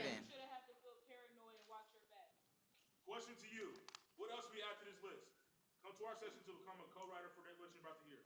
Another question. What kind of leaders do we deserve? We deserve leaders in a government that 1, understands and listens to all the people and acts in their interests. 2, are reliable, caring, motivational, and skillful. 3, Make decisions based on what is right, not political sides. 4, Practice integrity and accountability. 5, Empathize with the experience of those they lead. 6, Helps and listens to the community. 7, Use tax money responsibly. 8, cares about the public safety, the homeless, and urban issues. 9, Protect schools and provide public services. 10, Allows freedom of movement and respects rights. 11, Protect rights and provide for all people. 12, Who will actually care instead of being here for our tax dollars? Do you even care about us and our safety, or are you just doing it for the money? Question. What do we all have in common? 1, All people are born equal, but are not always treated equal. 2, We all have value as human beings. 3, people are different, but these differences should not change their equality. Question. What are our rights? 4, We have freedom of speech. 5, We have right to life, food, housing, and health care. 6, Freedom of religion and personal choice. 7, Women's rights. 8, Right to education and free will. 9, Love who you want privately. Question. When should people be able to change the government? People should be able to change the government.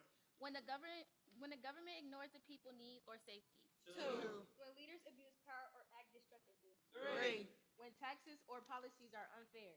4, When corruption or favoritism occurs. 5, When the government puts us in a position that could be life or death. 6, It's time to get rid of the higher up and let the people take over. Question. What have people in power done to hurt public good? The people in power have 1, Ignore homelessness, gun violence, or education funding. 2, Fail to get homelessness shelters for the homeless. 3, Misuse money or raise tariffs. 4, Cut programs or jobs unfairly. 5, engaged in ICE raids, military actions, or abusive practices. 6, ignored health care or school needs. 7, Misuse laws or funds to protect themselves. 8, Separated families or restricted rights. 9, Violence or invitation without cause. 10, Excessive use of force during protests or political events. 11, High taxes and cost of living. 12, Taxation or policies without public input.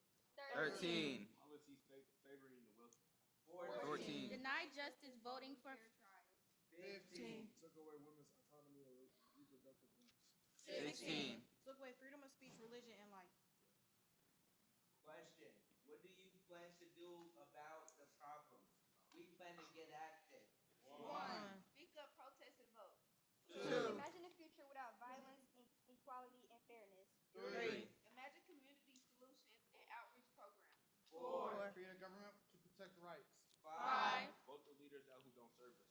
6, Launch a revolution led by young people. 7. And we invite you to join us. Come before and after lunch. See us. Thank you.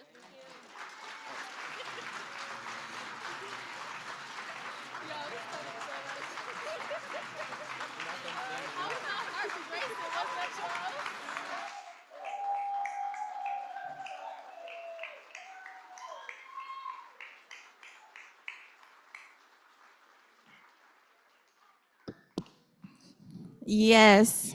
Let's clap it up again for our youth.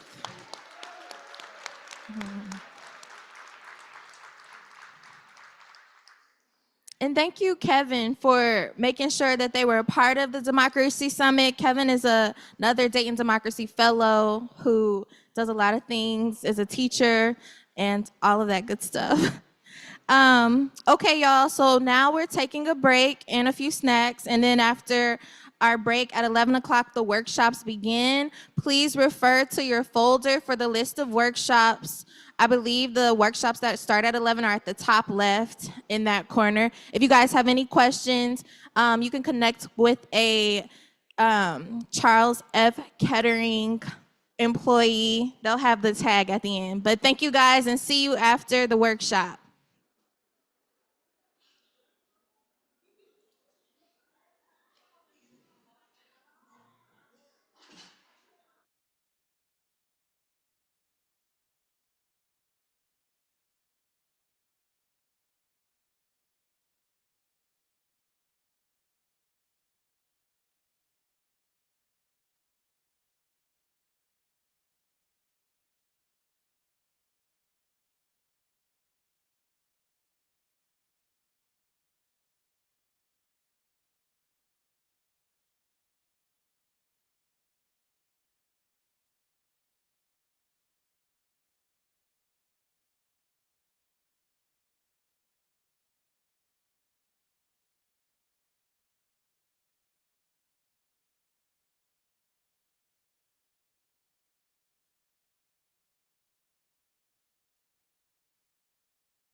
Hi, everybody. Just a quick announcement. There is a massage therapist behind me. So if you want a massage, we talked about care, definitely get one. It is provided by Spectrum New Beginnings. Thank you.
Hello? If anybody is coming for our presentation, come sit around here.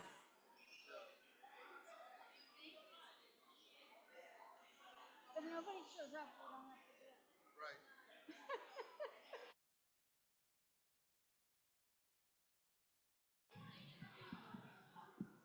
it. Anyone participating in the workshop in the Great Hall, please come over here near the podium.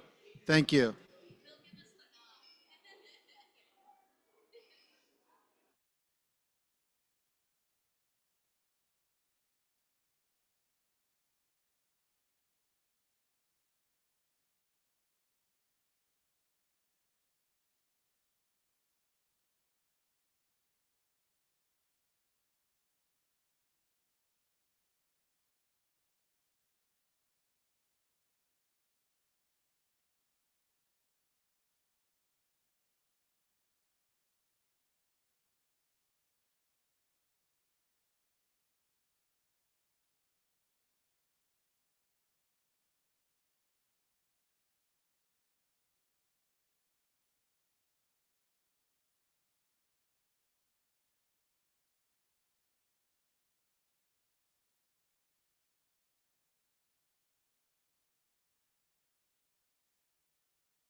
Hello, if you are a part of the youth conference, we are starting in 2 minutes. If you are a part of the youth conference, we are starting in 2 minutes.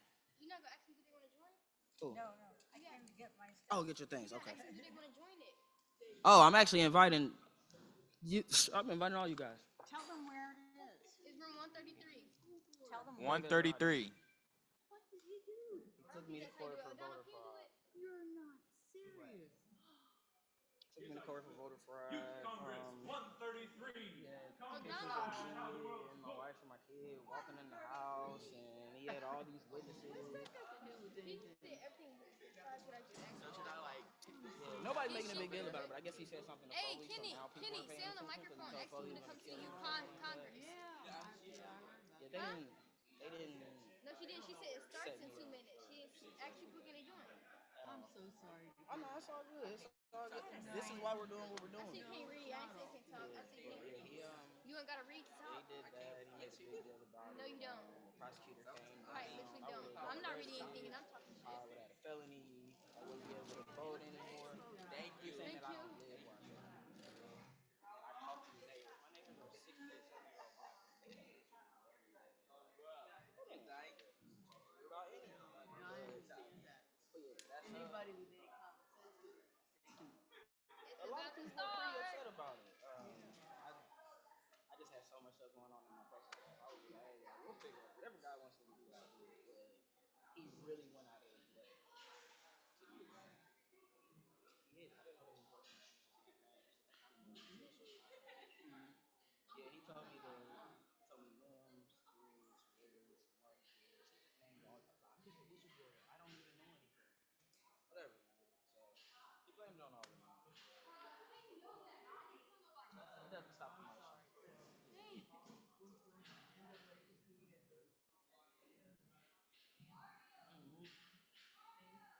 Oh, everybody was calling like, what happened?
this here. Is that them? Yeah.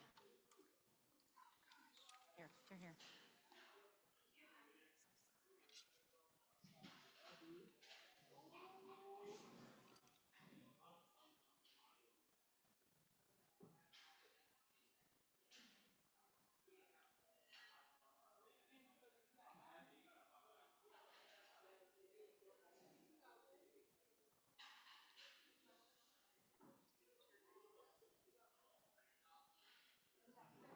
Well, no one needed the water.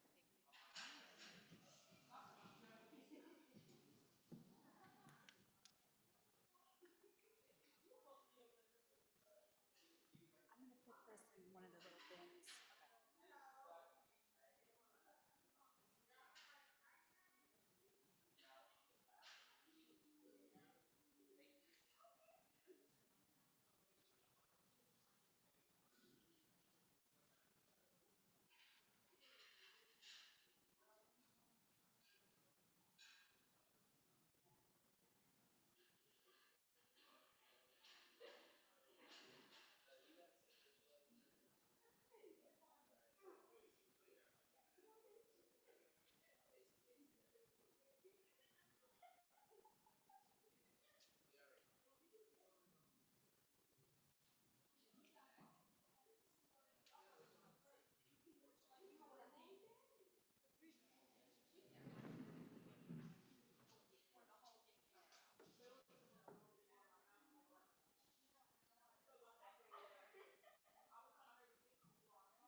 I know. Okay, just the chairs and the tables, yeah. Yes. We're taking that out so you Yes. like one at a time. Yes.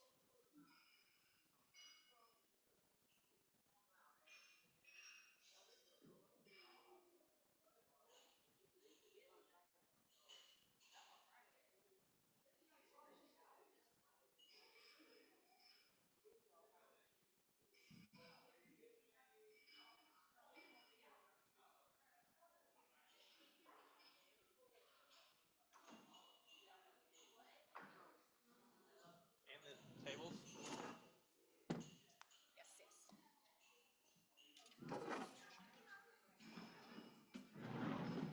Oh, I can get that table.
Hello, everybody. It is lunchtime, time to replenish and rejuvenate your tummies. I just came on here to share that there are community conversation tables over here. You will see different categories. There's one about youth and supporting youth. There's one called social and cultural rights. There's a table to discuss what makes a great leader. So if you want to talk about specific topics, there are tables over here in this corner to my left from the podium that you can sit at and kind of have discussions to further our conversations. Thank you.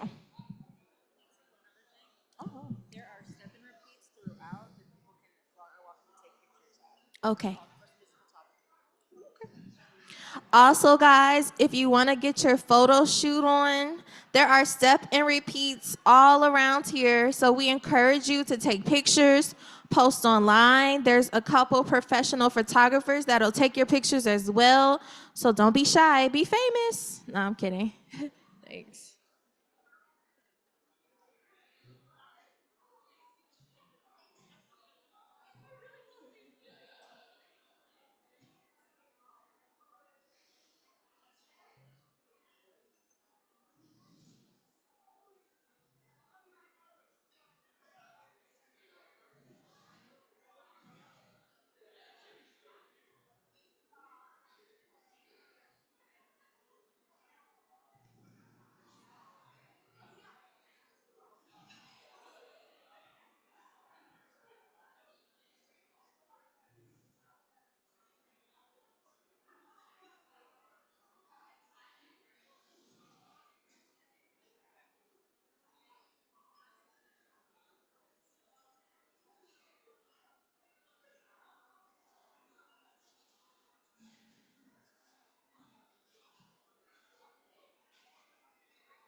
Congress over lunch. Okay.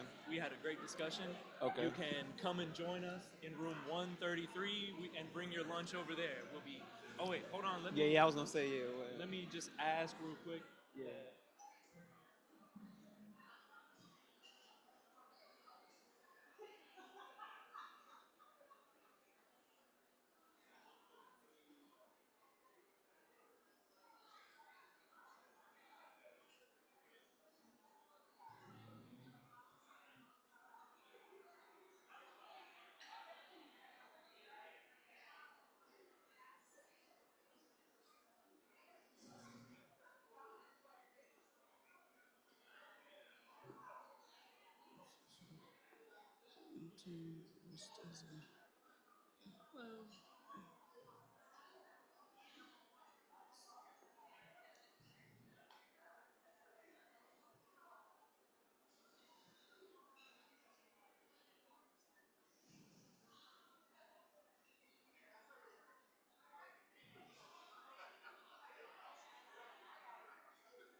No. Check. Oh shoot. I forgot. So just tell them, hey, the students of Meadowdale wanted to invite you guys So- to come eat lunch with us in our session room to continue the conversation we were having about the People's Congress. Okay. Excuse me, pardon me for interrupting y'all lunch, y'all salad. I know it's good, but we're continuing a nice conversation that was held in the People's Congress. It would be wonderful if you would like to join the conversation with Meadowdale's Mighty Lions in room 133. Yeah. And for those who didn't hear, that was an invitation to come eat lunch with the students at Meadowdale. We had to stop in the middle of the youth congress that we were doing. You can come be part of it, or you can join us after lunch at 1:15 for the second session of the People's Congress in room 133. So feel free to join us in there.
goes. I need to move that down. Is it a hold up for it? Is it a no? Push it up.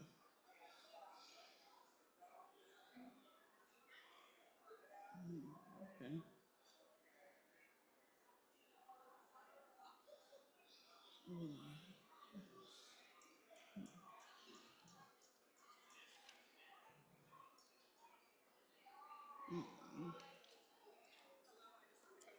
Oh, hello.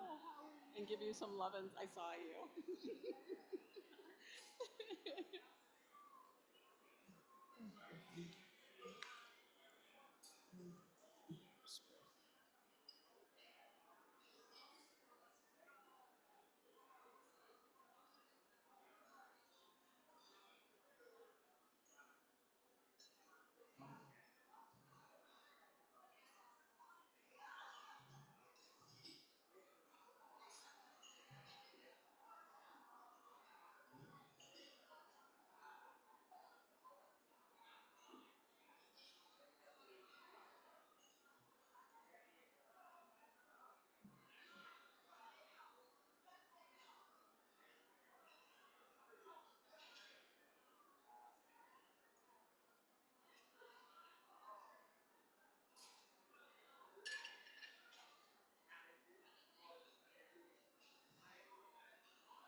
Testing. Hello, everyone. Ooh, yeah, we got the spotlight, so I know it's real. Okay. I know you guys are enjoying lunch and conversations with one another, but we're gonna go ahead and get a part of the lunch program started. Right now, we have Bridget Flaherty coming up, a community storyteller, a lore storytelling advocate, and partner. Welcome, Bridget.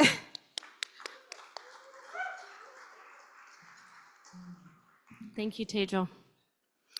It was a warm September evening in 2016, and I was out. I'd had some beverages with some friends, and I was wandering around downtown looking for my next adventure. And that is when I saw him. Piercing blue eyes, a baby face, an Om tattoo, a backpack, and a cardboard sign that said, "Every penny helps." So I asked if I could sit with him on the stoop, and he obliged. And I asked him, "What can I do for you?" He told me that he was hungry, so we walked over to one of the street vendors and got some food and returned to the stoop, where I proceeded to ask him a whole bunch of questions like, why are you here? And where do you sleep? And why the Om tattoo? And why don't you get a job? And many of his answers surprised me. He said that he regularly applied for jobs, but they always wanted a phone number to call him back, and he didn't have a phone. Now, up until this point in my life, it never occurred to me that a phone could be the reason that someone is sleeping on the streets. And so I left that evening with my mind full of this young man's situation, and I vowed that if I ever saw him again, that I would buy him a phone. As fate would have it, about 2 weeks later, as I was heading onto the on-ramp onto US 35, on the other side of the barricade was a young man with piercing blue eyes, a baby face, an Om tattoo, a backpack, and a cardboard sign that said, "Every penny helps." So I got off the highway at the next exit, and I found a pay-as-you-go phone store. And for $80, I bought a basic cell phone, a SIM card, and some minutes. I went back to the on-ramp, I pulled over, turned on my flashers, ran over, jumped the barricade, ran over to him, handed him the phone, gave him a hug, and drove away. The very next morning, I moved an hour and a half away for the winter, and I didn't see him again.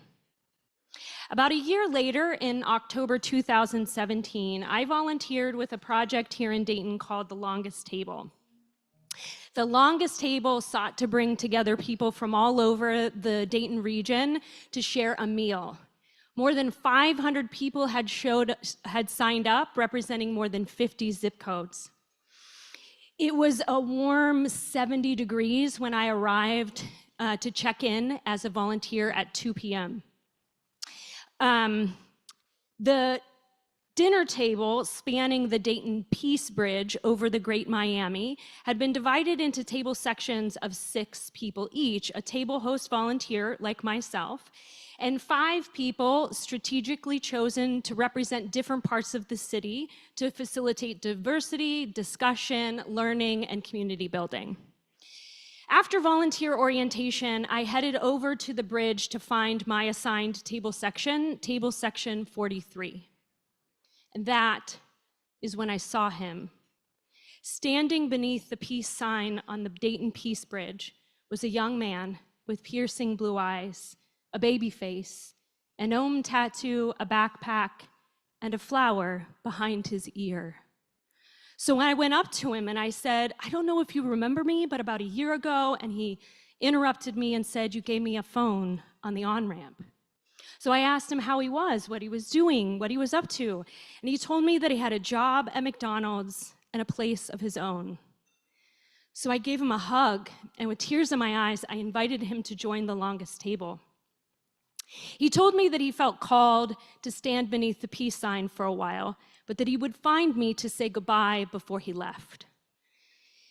After the opening ceremony, the 500+ people went to find their seats. Every seat was accounted for, and more chairs had to be brought in because more people had showed up for the event than they had accounted for, except for table section 43. One chair remained empty when David found me to say goodbye. Our table section invited him to sit and share a meal with us in the empty chair, and so David sat down. When we went around the table introducing ourselves and saying what part of the city we were from and why we were here, David said that he was here because, quote, God wanted him to be. And the 83-year-old woman to my left responded with an amen. And for the next 3 hours, the 6 of us talked and listened, and David shared with a perspective of our city unique to the streets. I don't know what impact this young man with piercing blue eyes, a baby face, an Om tattoo, a backpack, and a flower behind his ear had on the members of table section 43. But I have no doubt that his presence was more impactful than an empty chair would have been. When I look at what is happening in our country, in our world, in our city, and I feel despair, when I feel like nothing that I do matters, I remember. I remember that we transform our world through small acts of solidarity, by listening, by sharing, by showing up, by sharing a meal together, whether on a table on a bridge or on a stoop or at a democracy summit. When $80 can change a life, when a meal can transform a city, when every penny helps, we can make a difference. We simply need to keep showing up. Thank you.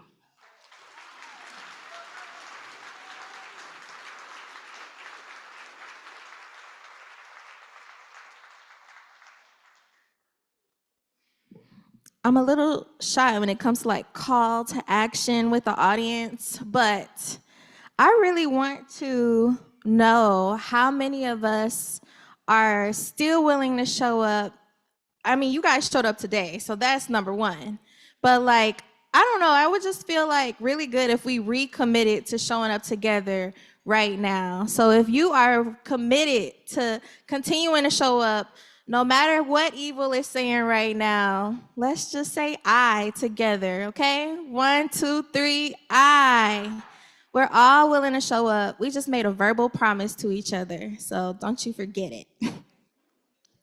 Thank you, Bridget. So now we're gonna go into our second workshop in about 6 minutes, but just an announcement. Peter Levine, he had a session earlier that was unable to happen. So the session with Peter Levine, which is Tips for Democracy, is gonna be in here. So if you are looking for Tips for Democracy, it is gonna be here in this area where you can convene. There's also massages happening provided by Spectrum New Beginnings and their contracted consultants. And then what else? Oh yeah, we have these step and repeat banners. So have fun, y'all. Take pictures for democracy. Woo! But yeah, we'll see you guys around 2:30, 2:15. Thank you.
Hello, everybody. We're going to get started very shortly. So if you can have a seat.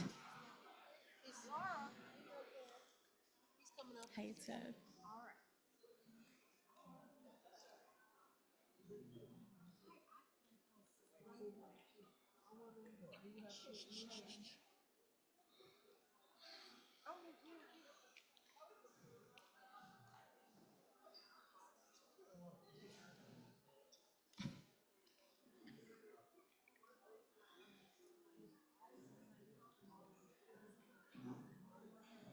Hey,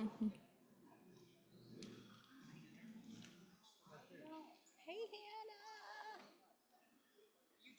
Good to go? Okay.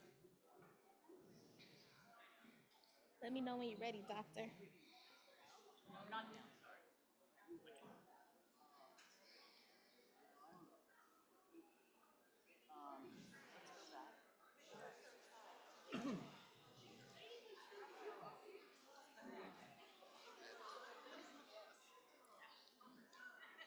Let me know when you're ready for me, doctor.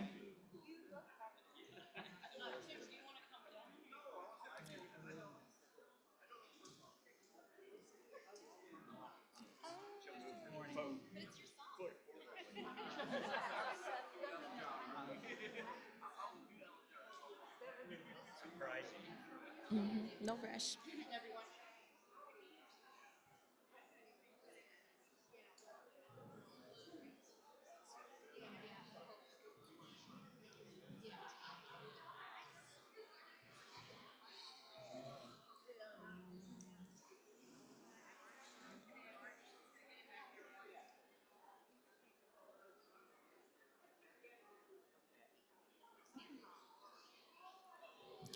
Welcome back, everyone. Welcome back. I hope you guys were able to come together, live in curiosity, and cultivate your coalition. I just want to say thank you so much to everyone who is still here and still joining us online. Shout out to the production and media team for just making sure that this is a smooth stream for those of you who are viewing online. This next half of the Dayton Democracy Summit is for you to receive and to just bask in just talent and just art and culture. So I'm so excited for this next half. Right now, we have the World House Choir. Clap it up. I'm going to read their mission. So the World House Choir's mission is to perform music that motivates and inspires communities towards justice, diversity, inclusion, and equality as they strive for peace and create a web of mutuality. This choir is directed by Dr. Catherine Roma, who is the artistic director. Let's clap it up for Dr. Catherine.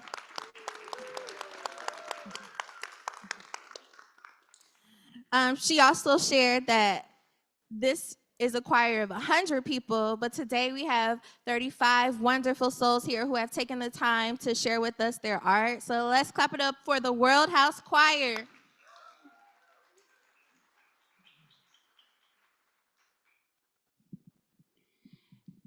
Hello, everyone. We're really glad to be here. What we do is we sing in situations like this, but we really want you to join us. So we're going to start out with a piece maybe you know or maybe you don't know.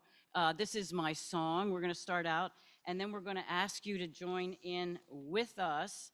And I hope how many of you are willing to hop in and do a little singing? All right, I heard some whoops and hollers, and that's excellent. Okay, great.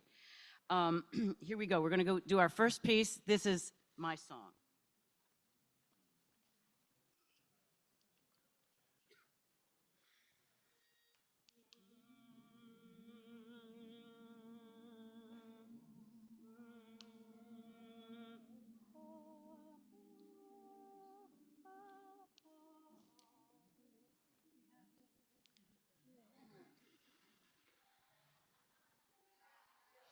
This is my song of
Thank you very much. Now, this piece, the next piece we're doing is We Are the Ones We've Been Waiting For. And this is really what we're all about over these last months, to realize that we have power.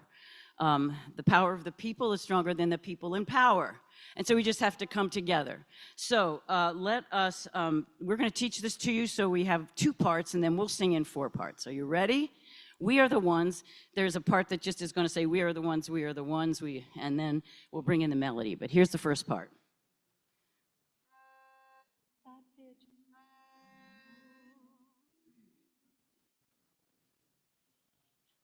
We are the ones, we are the ones, we've been waiting. We are the ones, we are the ones, we've been waiting. So I have some of you who will do that. Ready? That's your whole part. We are the ones, we are the ones, we've been waiting. We are the ones, we are the ones, we've been waiting. Fantastic. Okay, the melody comes in over here. We ready and We are the ones we've been waiting for. We are the ones we've been waiting for. We are the ones we've been waiting for. We are the ones we've been waiting for.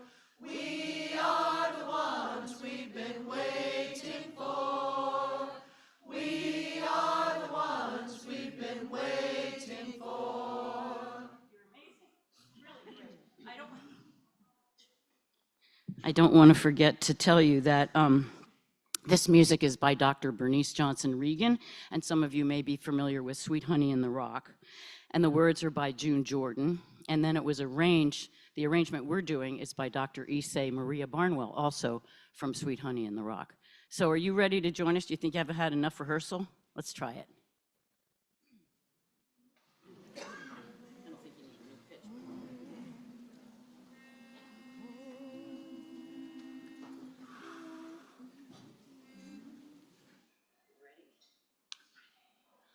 We are the ones, we are the ones, we've been waiting. We are the ones, we are the ones, we've been waiting. We are the ones, we are the ones, we've been waiting. We are the ones, we are the ones, we've been waiting. We are the ones, we are the ones, we've been waiting. We are the ones, we are the ones, we've been waiting. We are the ones, we are the ones, we've been waiting. We are the ones, we are the ones, we've been waiting. We are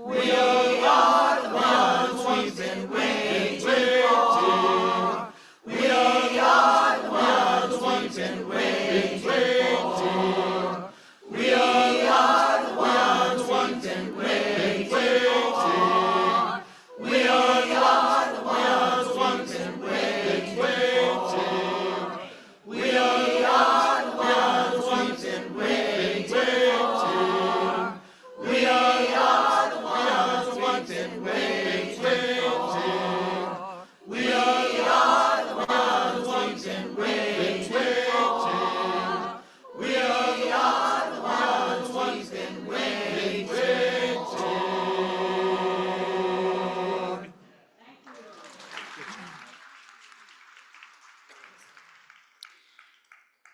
The next piece we're going to do, how are we doing for time? I think we're okay. Lead with love. You got to put one foot in front of the other and lead with love. We can agree to that, right? This piece is by, the words and the music are by Melanie Demore, a West Coaster who in November or December of 2016 decided she needed to do something that was, write a song that was kind of positive as she looked at what was going to happen in January 2017. Maybe some of you remember. So we're going to put one foot in front of the other and we're going to lead with love.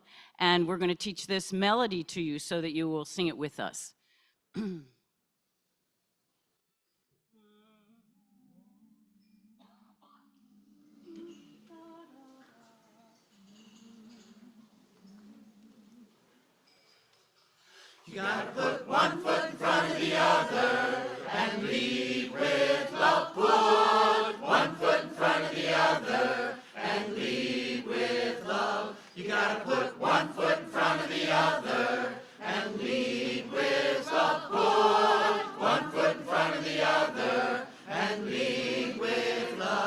You gotta put one foot in front of the other and lead with love. Put one foot in front of the other and lead with love.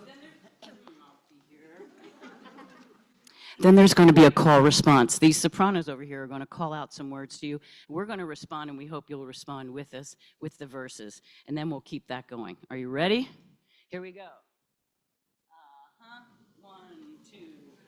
You gotta put one foot in front of the other and lead with love. Put one foot in front of the other and lead with love. You gotta put one foot in front of the other and lead with love. Put one foot in front of the other and lead with love. Don't give up hope. Don't give up hope. You're not alone. You're not alone. Don't you give up. Don't you give up. Keep moving on. Keep moving on. You gotta put one foot in front of the other and lead with love. Put one foot in front of the other and lead with love. You gotta put one foot in front of the other and lead with love. Put one foot in front of the other and lead with love. Lift up your eyes. Lift up your eyes. Don't you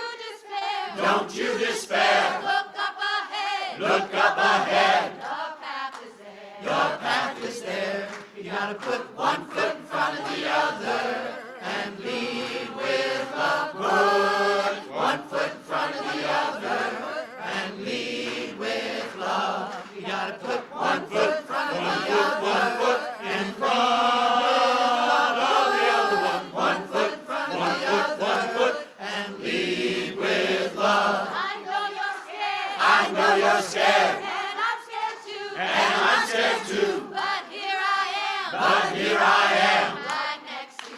Right next to you. We gotta put one foot in front of the other. One foot in front of the other one. One foot in front of the other. One foot and lead with love. You gotta put one foot in front of the other. One foot in front of the other one. One foot in front of the other. One foot and lead with love. You gotta put one foot in front of the other. One foot in front. One foot in front of the other. One foot and lead with love. Lead with love.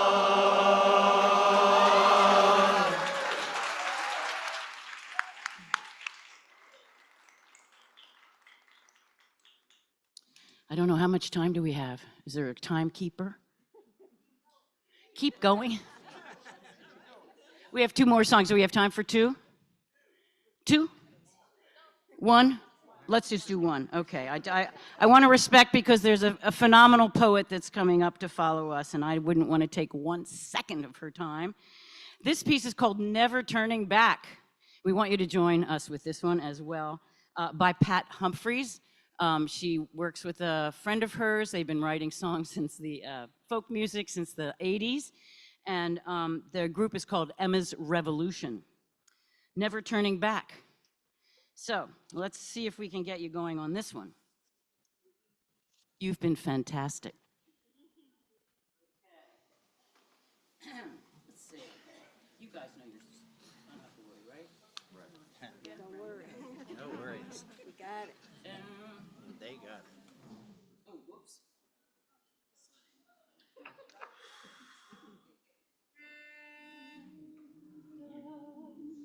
Ready? I have to get my senses here.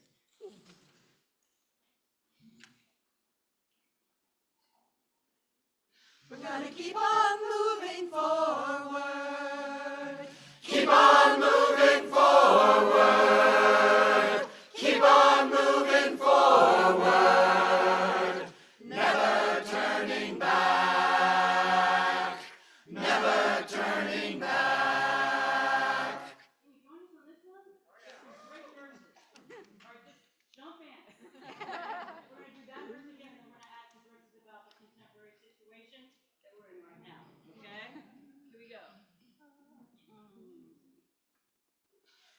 gonna keep on moving forward. Keep on moving forward.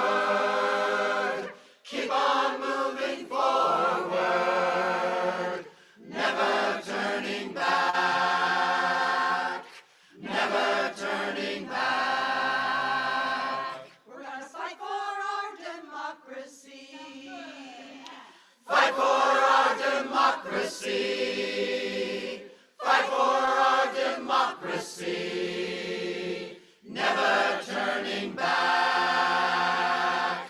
Never turning back. We're gonna stand against all ice rays. Stand against all ice rays. Stand against all ice rays. Never turning back.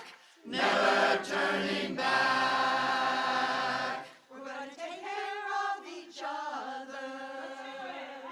Take care of each other. Take care of each other. Never turning back. Never turning back. We are queer and straight together. Queer and straight together. Queer and straight together. Never turning back. Never turning back. We're gonna keep on loving boldly. Keep on loving boldly. Keep on loving boldly. Never turning back. Never turning back. Thank you. We're a small group from the World House Choir. I'm very honored to be here on this very auspicious occasion. So thank you very much. I'm looking forward to everything that's happening right now. So thank you.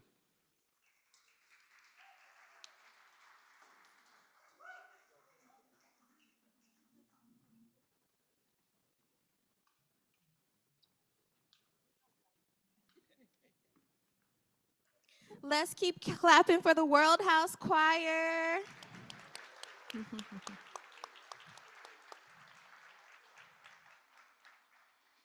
All right, everybody. Next up is Sierra Leone. Sierra Leone is the first poet laureate of Dayton, Ohio, the Charles F. Kettering Foundation Artist in Residence, and a prominent Dayton artist and educator known for her work in urban creative arts and spoken word. She co-founded Oral Funk Poetry Productions and Signature Educational Solutions.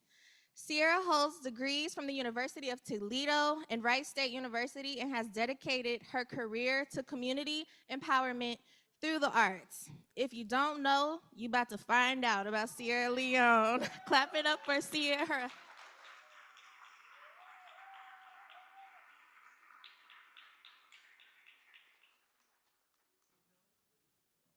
Good afternoon. Oh, that was beautiful.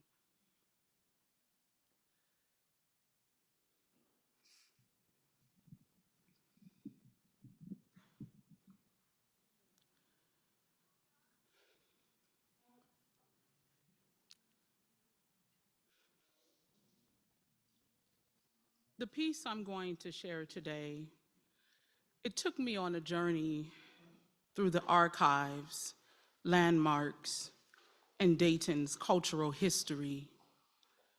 It's rooted in the ancient word Sankofa. It's a word used by the Akan people, and it means that we have the capacity to learn from the past and apply it to the present. That it is okay if you are going to go back, you're going to go back and get knowledge and remember all that has been forgotten. This is a symbol, the Sankofa symbol. It adorns the 3rd Street Bridge and also the Seat of Life Memorial in the Oregon District. And that's just to name a couple of prominent locations. This poem is entitled Seeds of Sankofa, City of Seeds. Sankofa is liberty. And I was torn about reading this poem today. I wasn't sure if I was going to go forward with this piece or another. But I thought that this time was befitting to remember history because so much of it is in the process of erasure. And so for me, I thought I would take this moment to honor what MLK calls my somebodyness. Here we go.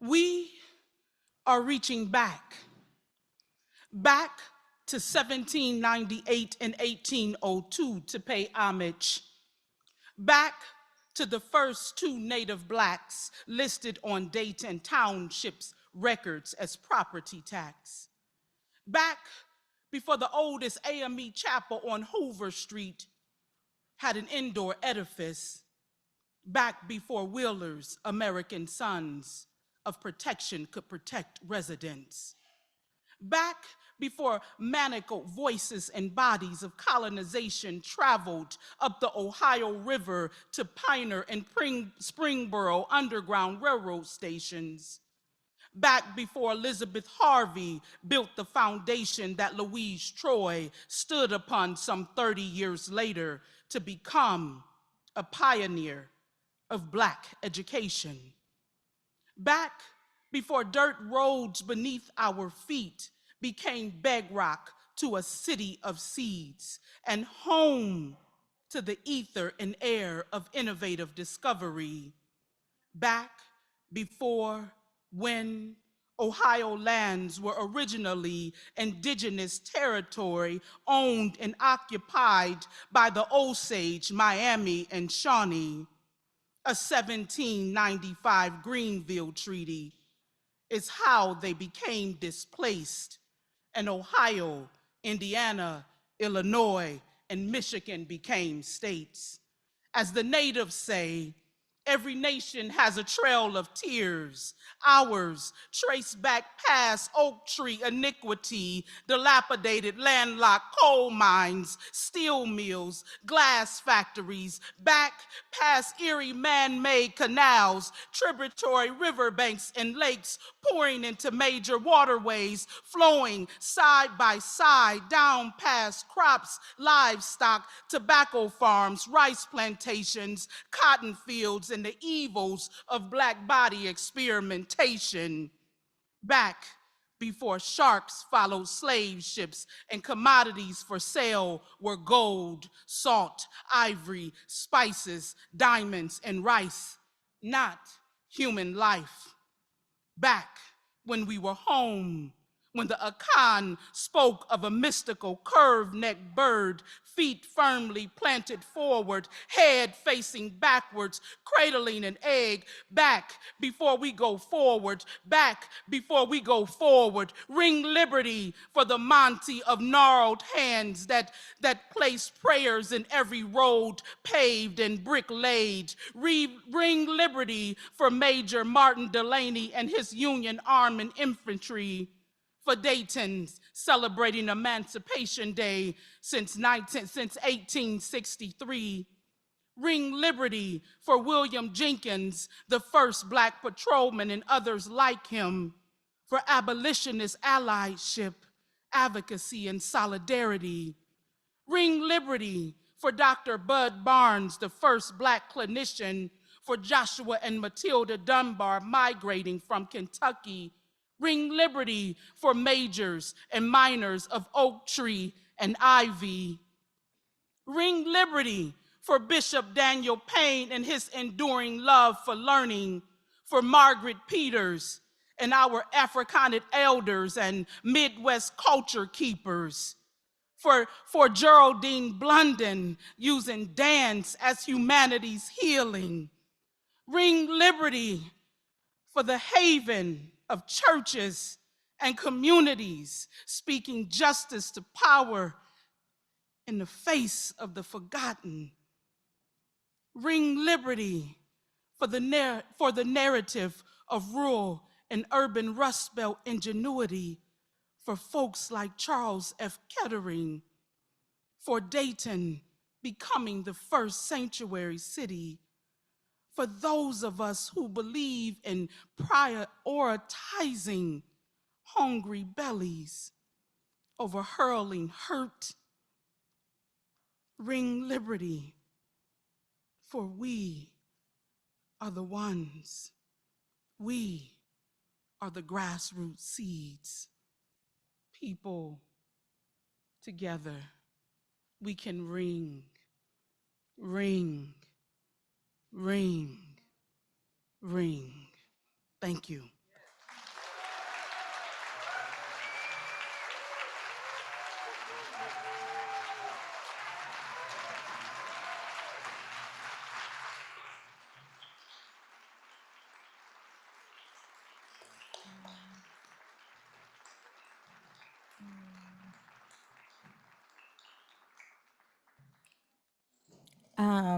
Yeah, what an amazing piece. I think that it's always important for us to hold space and honor those that came before us and reach back and support those that are coming beforehand. So thank you again, Sierra Leone, for the reminder. And let's give it up for Sierra Leone one more time.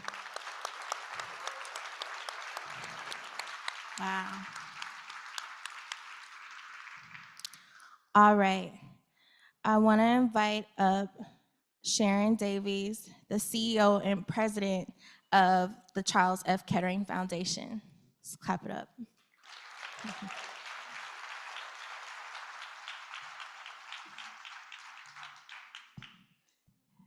Well, thank you guys, and thank you, Sierra Leone, Artist in Residence, Charles F. Kettering Foundation.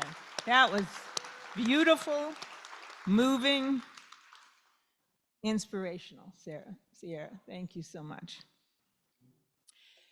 So sometimes we hear people introduced without further ado.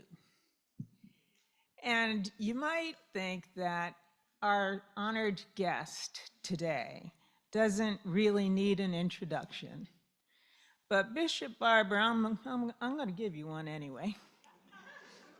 You're going to get your further ado today because you deserve it, sir. Bishop William Barber is president and senior lecturer of Repairers of the Breach. He is a bishop with the Fellowship of Affirming Ministries. He's the executive board member of the Christian Church Disciples of Christ. He's a professor in the practice of public theology and public policy. He is the founding director of the Center of Public Theology and Public Policy at the Yale Divinity School. He is the co-chair of the Poor People's Campaign, a national call for moral revival, and he is a beloved Kettering Foundation Senior Fellow. He is the author of 5 books. We Are Called to Be a Movement, Revive Us Again, Vision and Action in Moral Organizing, The Third Reconstruction, Moral Mondays, Fusion Politics in the Rise of a New Justice Movement, Forward Together, A Moral Message for the Nation, and most recently, White Poverty, How Exposing Myths about Race and Class Can Reconstruct American Democracy. Bishop Barber served as a senior pastor of Greenleaf Christian Church, Disciples of Christ, for 30 years, and as president of North Carolina's NAACP from 2006 to 2017. He was on the national NAACP Board of Directors from 2008 to 2020. He is the architect of the Forward Together moral movement that gained national acclaim in 2013 with its Moral Mondays protests at the North Carolina General Assembly. In 2015, he established Repairers of the Breach to train communities in the Moral Movement Building with Moral Political Organizing Leadership Institute in Summit Trainings.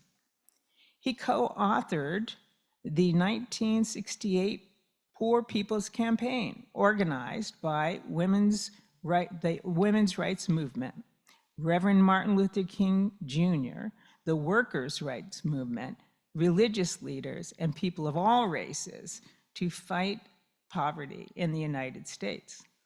As a moral leader, Bishop Barber, who was engaged in nonviolent civil disobedience and has been arrested more than 15 times. I'm not even sure if that's the right number anymore, Bishop, because I know you've been arrested recently in the nation's capital for praying in the nation's capital. He's a highly sought after speaker. He's given keynote addresses at hundreds of national and state conferences, including the 2016 Democratic National Convention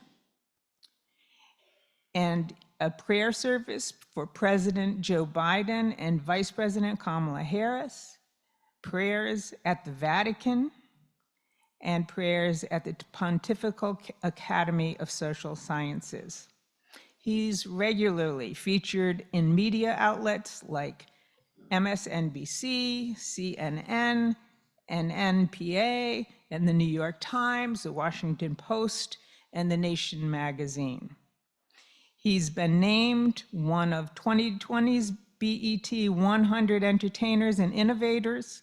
He was the 2019 recipient of the North Carolina Award, the state's highest civilian honor. He was a 2018 MacArthur Genius Award recipient and 2015 recipient of the Franklin D. Roosevelt for Freedom Awards and the Puffin Award. Bishop Barber has had 12 honorary doctorate degrees conferred upon him.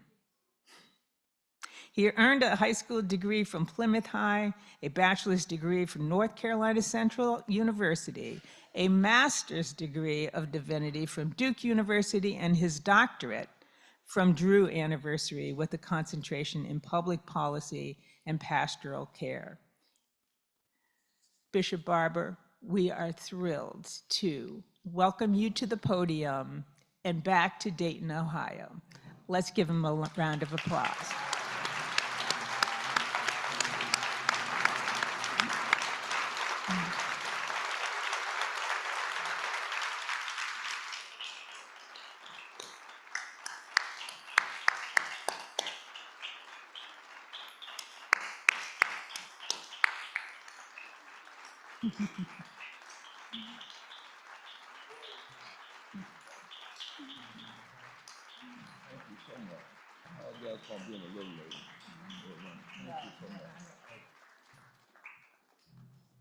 Wow.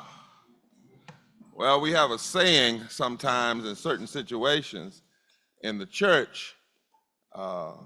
This young lady who's helping me with things is the best thing that's happened to me in a long, long, long time. We just got married in May, and so she's not my wife, I'm her husband. So I thank God for her. Tony, take these for me. We say in the church sometimes that some people introduce you and you say, well, if I get to the gates of the city and grace doesn't work, then I'm gonna call on Sharon to try to introduce me.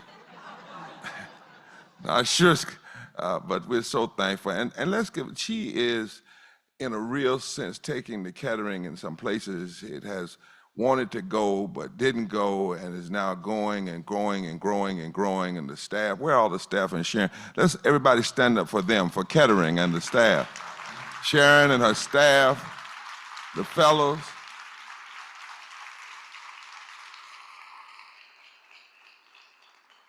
And you know, truth be told, I almost missed my opportunity because when they first invited me, I was like, what? And then when they showed me the people they were going to put around the table, you know, it's one thing to talk about it, it's another thing to do it, be about it. And I always wanted to have people at a diverse table, but I just wondered, I said, well, what is this? Is this just going to be another place where we bring people to the table so we won't have to talk about the issues because everybody is scared to talk about them? So we just, and I found that no,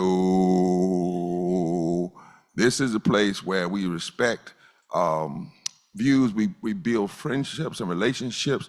I think I did a piece with what was her name? She was a Republican, and I happen to be an independent, but now she's very critical. It was recent. You remember what it was? I may remember it in a minute. But the way in which we're interacting, and Sharon, I'm saying this very seriously, your leadership, I'm so thankful. And it's actually exactly what the nation needs in this moment. Let me also thank the poet, I'm gonna say laureate, or the artist in resident who just came before us with that powerful understanding of Sankofa. And let me thank my young brother who welcomed me when I came to the door. It's a Titu from Nigeria. Which tribe there, Nigeria? Igbo? Right, so let's thank him. He was so gracious, and he doesn't know me from anybody, but he. And all the members of the Poor People's Campaign, National Call for Moral Revival that are here. And I want to make a couple of announcements real quick.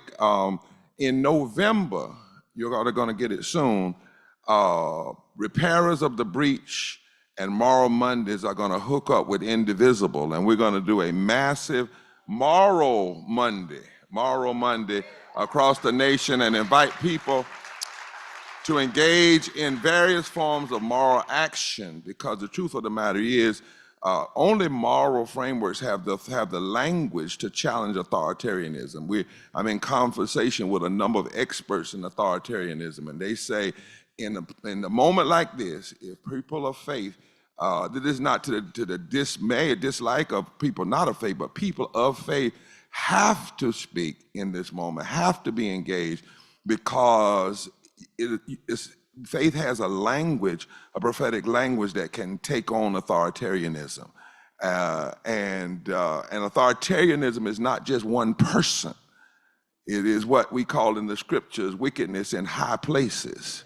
And that's a whole nother sermon. So, and also on this coming Thursday campaign, I need, if possible, 2 clergy and 1 impacted person. We are going to meet with Hakeem Jeffries as clergy from the South and a few other places to lay this out. And we've asked for a meeting with Johnson as well, because we're serious.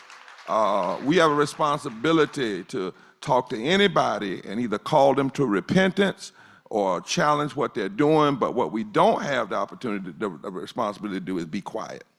Not now. And then lastly, I just want to thank a brother. When we coming in, I was a little late, Sharon. Children just get to my heart, and he said there was a van load of children. They had to leave and go back to school, and they couldn't stay. And I walked over, and they're all juniors. And as I got to the door, I just greeted them, and then something just says, share this poem with them. Fleecy locks and dark complexion cannot alter nature's claim. Skin colors may differ, but perfection dwells in black and white just the same. Were I as tall to reach the pole or could grasp the whole ocean with a span, I must be measured by my soul, for the mind is the standard of the man or the woman. And it was written by a white abolitionist. Dr. King sometimes quoted it, and I quoted it to those young kids, and one of the young ladies just teared up. And she just said, you know, I needed that today. I needed somebody to speak to me and remind me that nothing changes nature's claim, not whatever skin color. And she thanked me for coming over, but I thanked her for thanking me because it meant so much. And sometimes, I don't care what our schedules are, when the pull of the Spirit says change, because you never know, one word, one voice, one handshake, one hug might just be what moves somebody's life in that moment that affects them for the rest of their lives. So I apologize a little bit for being a little bit late, but sometimes.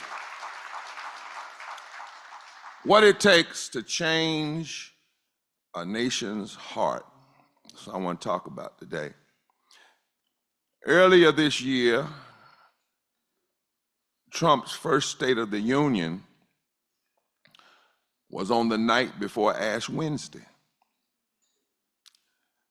And I and many others took that to be somewhat of a prophetic sign. Because in the Christian tradition, Ash Wednesday is a day for repentance, what we call in Greek metanoia. And in Nigeria and in some of the languages of Africa, repentance means to have your head taken off and another one put on. It means to change your entire way of thinking. People used to say to repent means to turn all the way around, but if you turn all the way around, you're right back in the same place. Ash Wednesday, like Yom Kippur, in the Jewish tradition, is a time of repentance. And in Yom Kippur, Isaiah 58 is one of the major texts where it says we ought to cry loud and spare not and lift our voices like a trumpet.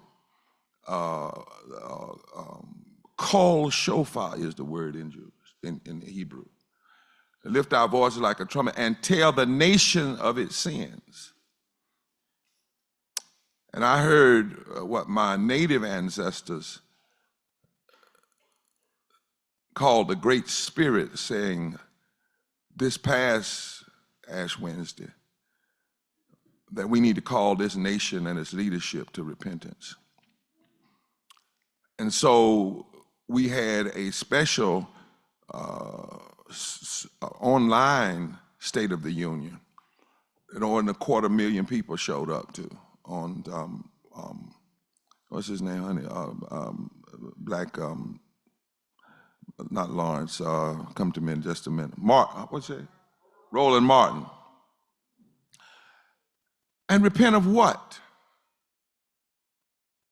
Because part of what we had to say is, if you think this is just about a person, you're missing it. That what needs to happen in this nation is greater than just a person.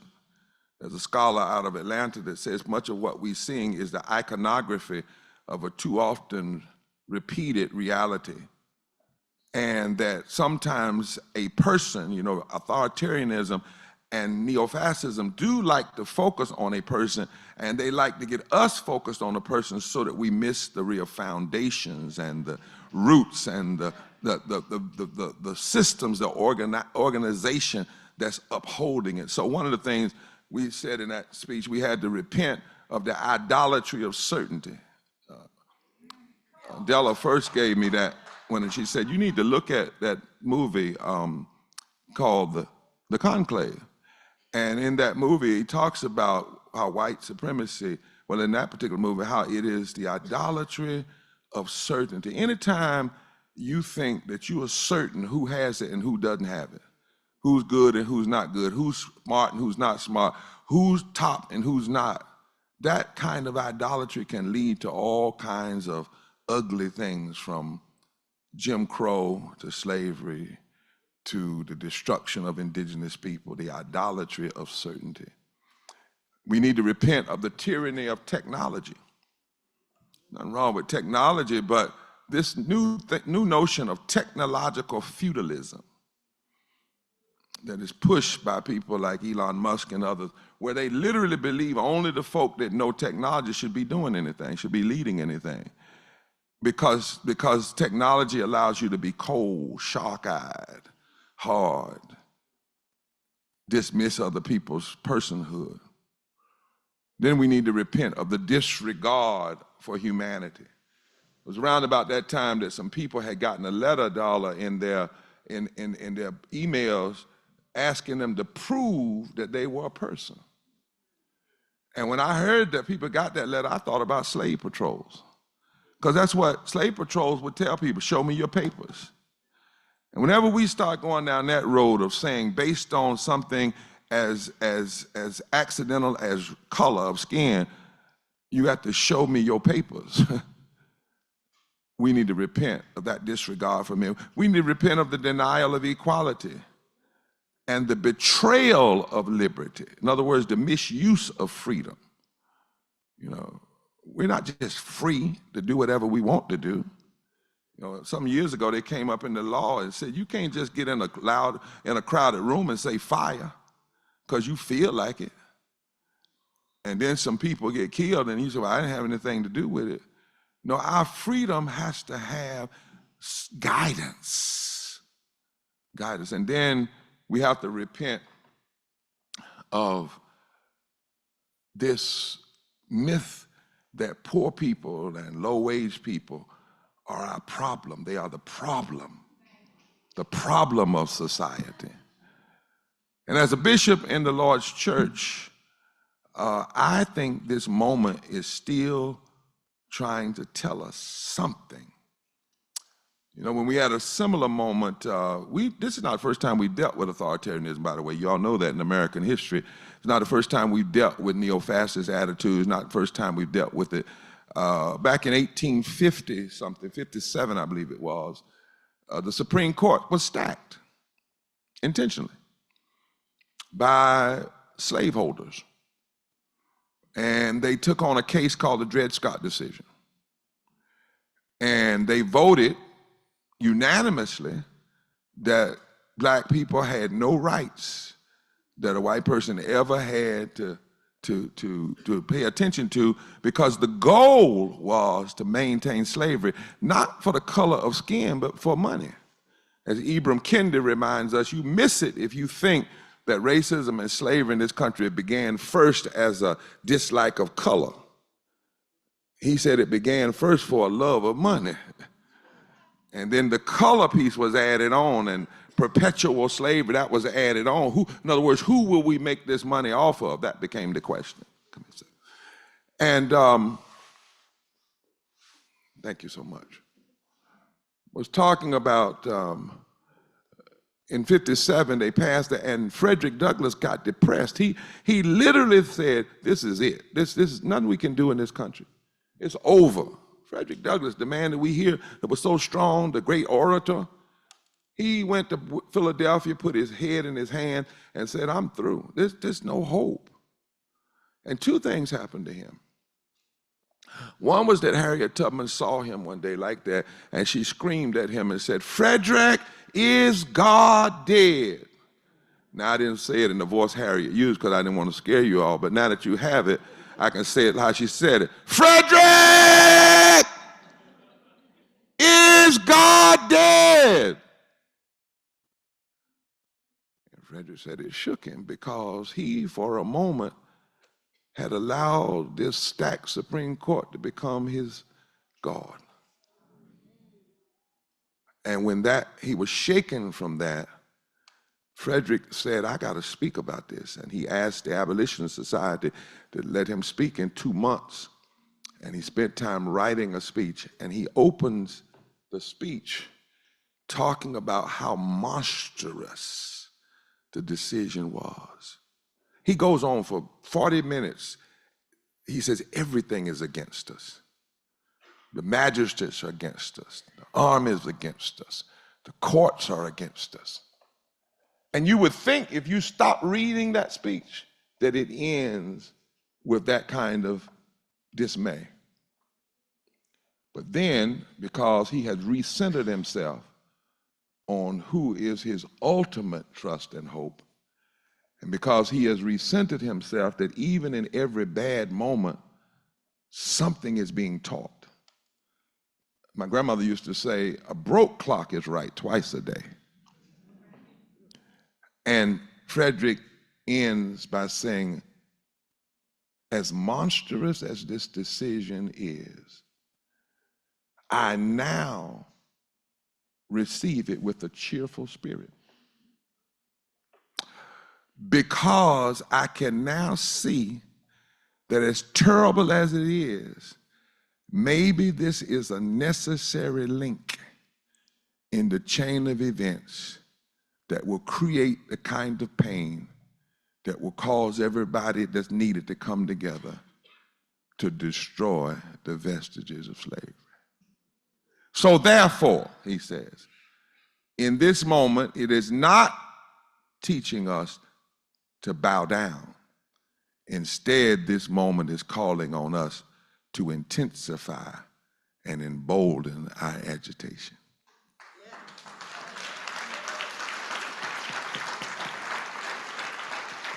This moment that we're in, we cannot let the nation go down this path without being maladjusted, if you will.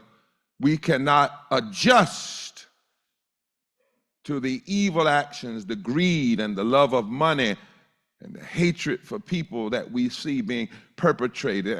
And why you say, Reverend Bobby, here you go, using the word evil. No, I didn't use it. Isaiah 10 used it. Isaiah 10 says, woe unto those who legislate evil and rob the poor of their rights and make women and children pray, P-R-E-Y.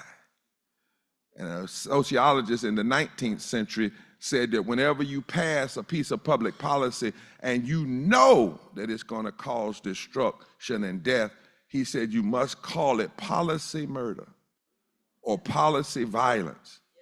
He said you can't call it policy manslaughter because it's not accidental. You know exactly what you're doing. It's not involuntary manslaughter when you know, and he said you must call it that. And for a long time, that word policy violence had entered into the academy. And then Coretta Scott King, that beautiful, brilliant, powerful sister that was right on Vietnam before her husband. Did y'all know that? That Coretta was right on Vietnam before her husband. That Coretta was a part of the women who actually started the Poor People's Campaign and invited Martin to come in. And when they had murdered, and I say they because they've never believed it was just one person, when they had murdered her husband, 39 years old, shot with a deer rifle as he stood on the balcony of the Lorraine Hotel, Andy Young says he was dead before he hit the pavement because the bullet severed his spine. And someone asked Coretta, what do you think about murder and violence now that you have experienced it at this level? And Coretta answered them when she spoke about 2 months after her husband's death on June 18th for the Solidarity March in Washington, D.C. at the beginning of the Poor People's Camp that they would camp out for weeks until they were forced out of the nation's capital. She first got up and sung, "Come by here, my Lord. Come by here. Come by here, my Lord. Come by here. Come by here, my Lord. Come by here, oh Lord. Come by here." I'm seeing her in the spirit now, a widow, husband dead, children hurting, broke, no money, because Martin didn't die with any money. And her soprano voice, her voice shearing out, just speaking out over the crowd. And then she says to them, someone asked me about violence. But violence is not just my husband being killed. Violence is denying a child education. Violence is denying people their culture. Violence is not letting people have medical health care. Violence is not paying people wages. But then she says, even an apathetic attitude that refuses to challenge these other forms of violence is also violence. So for a few minutes now, I want to do something that doctors do before they tell you how to fix something. They first have to diagnose it. And the diagnosis isn't always nice. They poke and they prod and they push and they hold and you know, to get to a diagnosis, it's rough sometimes. But this is not the moment for us just to grab a protest sign and run out because we think we dismayed with one person. We really do need a serious analysis about why this moment is a moment that we need all hands on deck.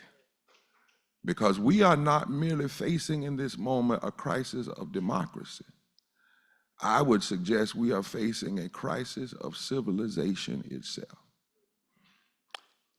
One fact, we've got to learn to start changing language. You know, they call this bill the big, beautiful bill. And I would go to different places and people who were against it were still calling it beautiful. And I would say, why? Why would you use language that you don't even agree with? You know, why would you even call somebody on the right and then try to prove everybody else they're wrong?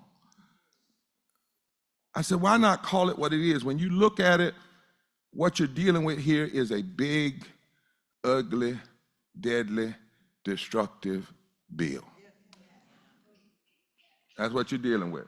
And notice I didn't put a party on it. I'm talking about the policy. I'm not talking about electing anybody. I'm talking about the policy. And we decided that what we had to do was get some of our friends, some of our people who know how to study. So we went to the Institute for Policy Study and said, give us the top 10 nonpartisan ugliest impacts of this 1,000-page bill. It's 1,000 pages, y'all.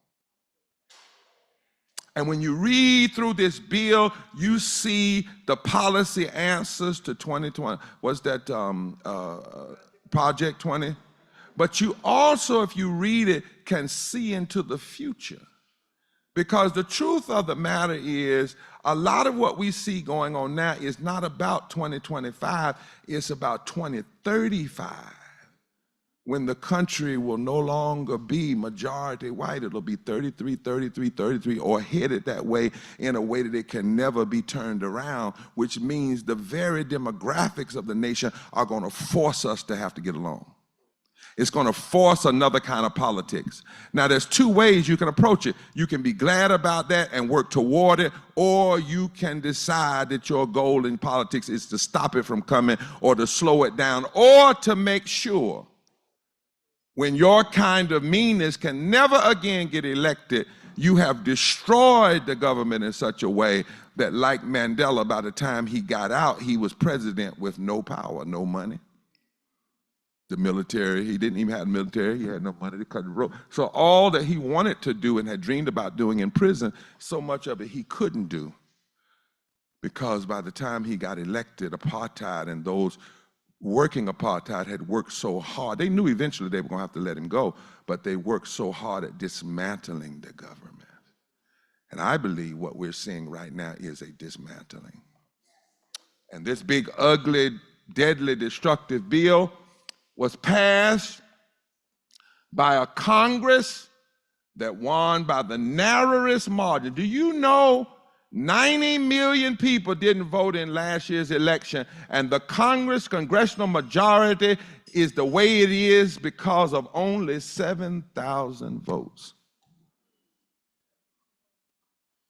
Trump signed it into law on July 4th. And this bill represents the largest transfer of wealth from poor to the wealthy that was transferred from the slaves to the slave master. I want you to think about that. This is not freedom. This bill may have been signed on July 4th, but it doesn't represent freedom. It represents an enslavement.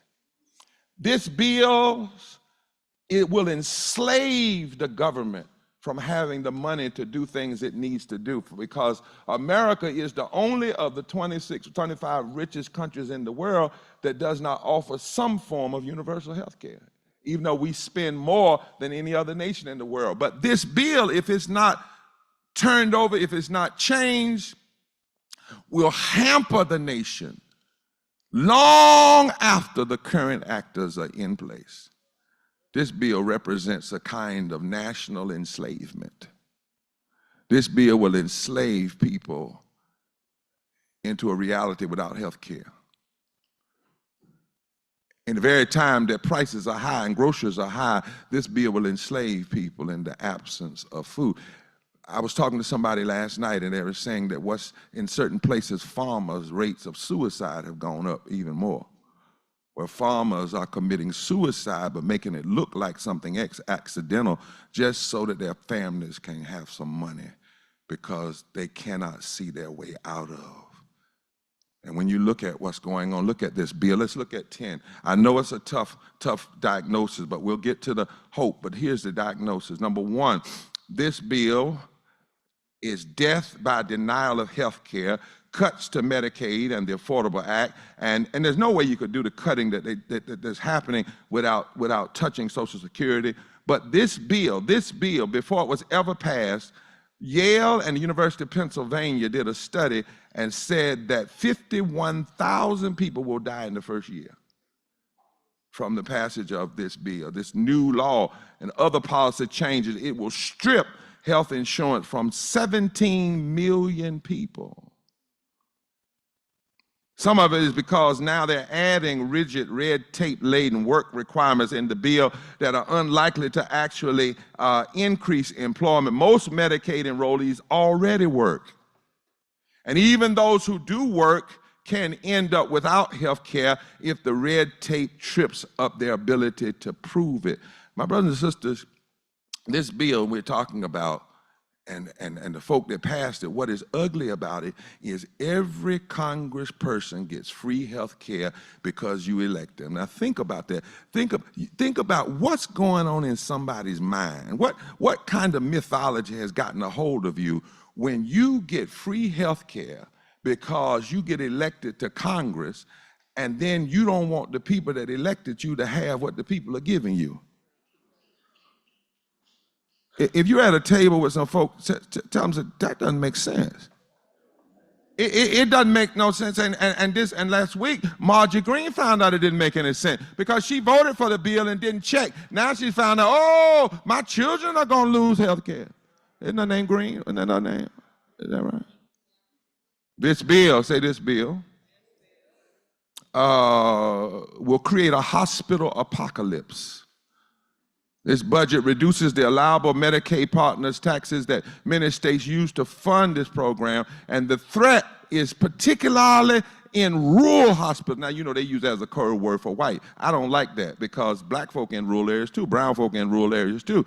What we need to do is an analysis that just shows how many black people, how many white people, how many Latinos, how many Asians, how many natives. But what we do know is more than 700 rural hospitals are at risk for closure, and that 338 rural hospitals, including hospitals in nearly every state, are at risk because of this budget. What does hospital closure look like? Can I tell you, if you can stomach it? Hospital closure looks like what happened in North Carolina when the North Carolina governor, McCrory, and the legislature would not expand Medicaid. You know, none of the southern states except for Virginia, I think in Louisiana, expanded Medicaid. People were going around saying they wanted Medicaid, but they didn't want Obamacare. Gosh. And most time we don't get the reels, the film reels out of those state legislatures, but some ugly stuff is said in state legislatures. I would sit up there and hear people literally say things like, this bill is just for those lazy, so and so and so, so on the floor. And they blackened the bill. That's what they did in order to get people to turn against it. When in fact in North Carolina, 500,000 people were denied Medicaid expansion until recently they were forced to pass it. 350,000 people were white. 150,000 were black. 30,000 were veterans, people formerly in the military. But what most people didn't realize was rural hospitals can't stay open without the money that comes through Medicaid expansion. What does it look like? It looks like a young lady who I met in Belhaven, North Carolina. The mayor was white and Republican. The hospital had to close, was starting to close. He came to the NAACP, he came to me and said, you know, we're probably on different sides of the issue. I said, not necessarily. He said, I don't agree with what my party is doing as it relates to Medicaid expansion because it's going to crush our city. He said, will you work with me? I said, sure, we'll work together. We began to work together. I met a young lady. She was with us at the first meetings. Long story short, she gets sick one day, and the hospital has closed. As far as they can get her is to the high school parking lot. She dies 3.5 minutes from the former hospital, waiting on the helicopter to come from Greenville. 41 years old. The first person that I know of in rural eastern North Carolina that died because of the denial of North Carolina of Medicaid expansion was a white Republican woman. And her husband joined the movement, and we walked together fighting, but they did close that hospital. What does this bill look like? It looks like taking millions of food from children and veterans. It looks like squeezing states on SNAP. November the 1st is going to be terrible when people began to really lose SNAP. And it's an unprecedented burden that's being pushed to the states. So the very folk that are voting for it and saying, go, go, go Vance, go Trump, go Congress, after November 2nd, now they're going to have to figure out where all that money and where all that pain goes. And you watch what happens. This is a law, this bill, it includes more money for immigrant hostage taking, an immigrant hurting, an immigrant terrorizing. 2.6 million U.S. citizens who are children that live with only an undocumented adult are expected to lose their child tax credit. This bill will cut health care but provide another $170 billion to the budget to arrest, detain, and deport immigrants, and for a border wall and militarization in the next few years. And this includes $45 billion for building new immigration detention centers, including family detention centers, which is a 265% increase.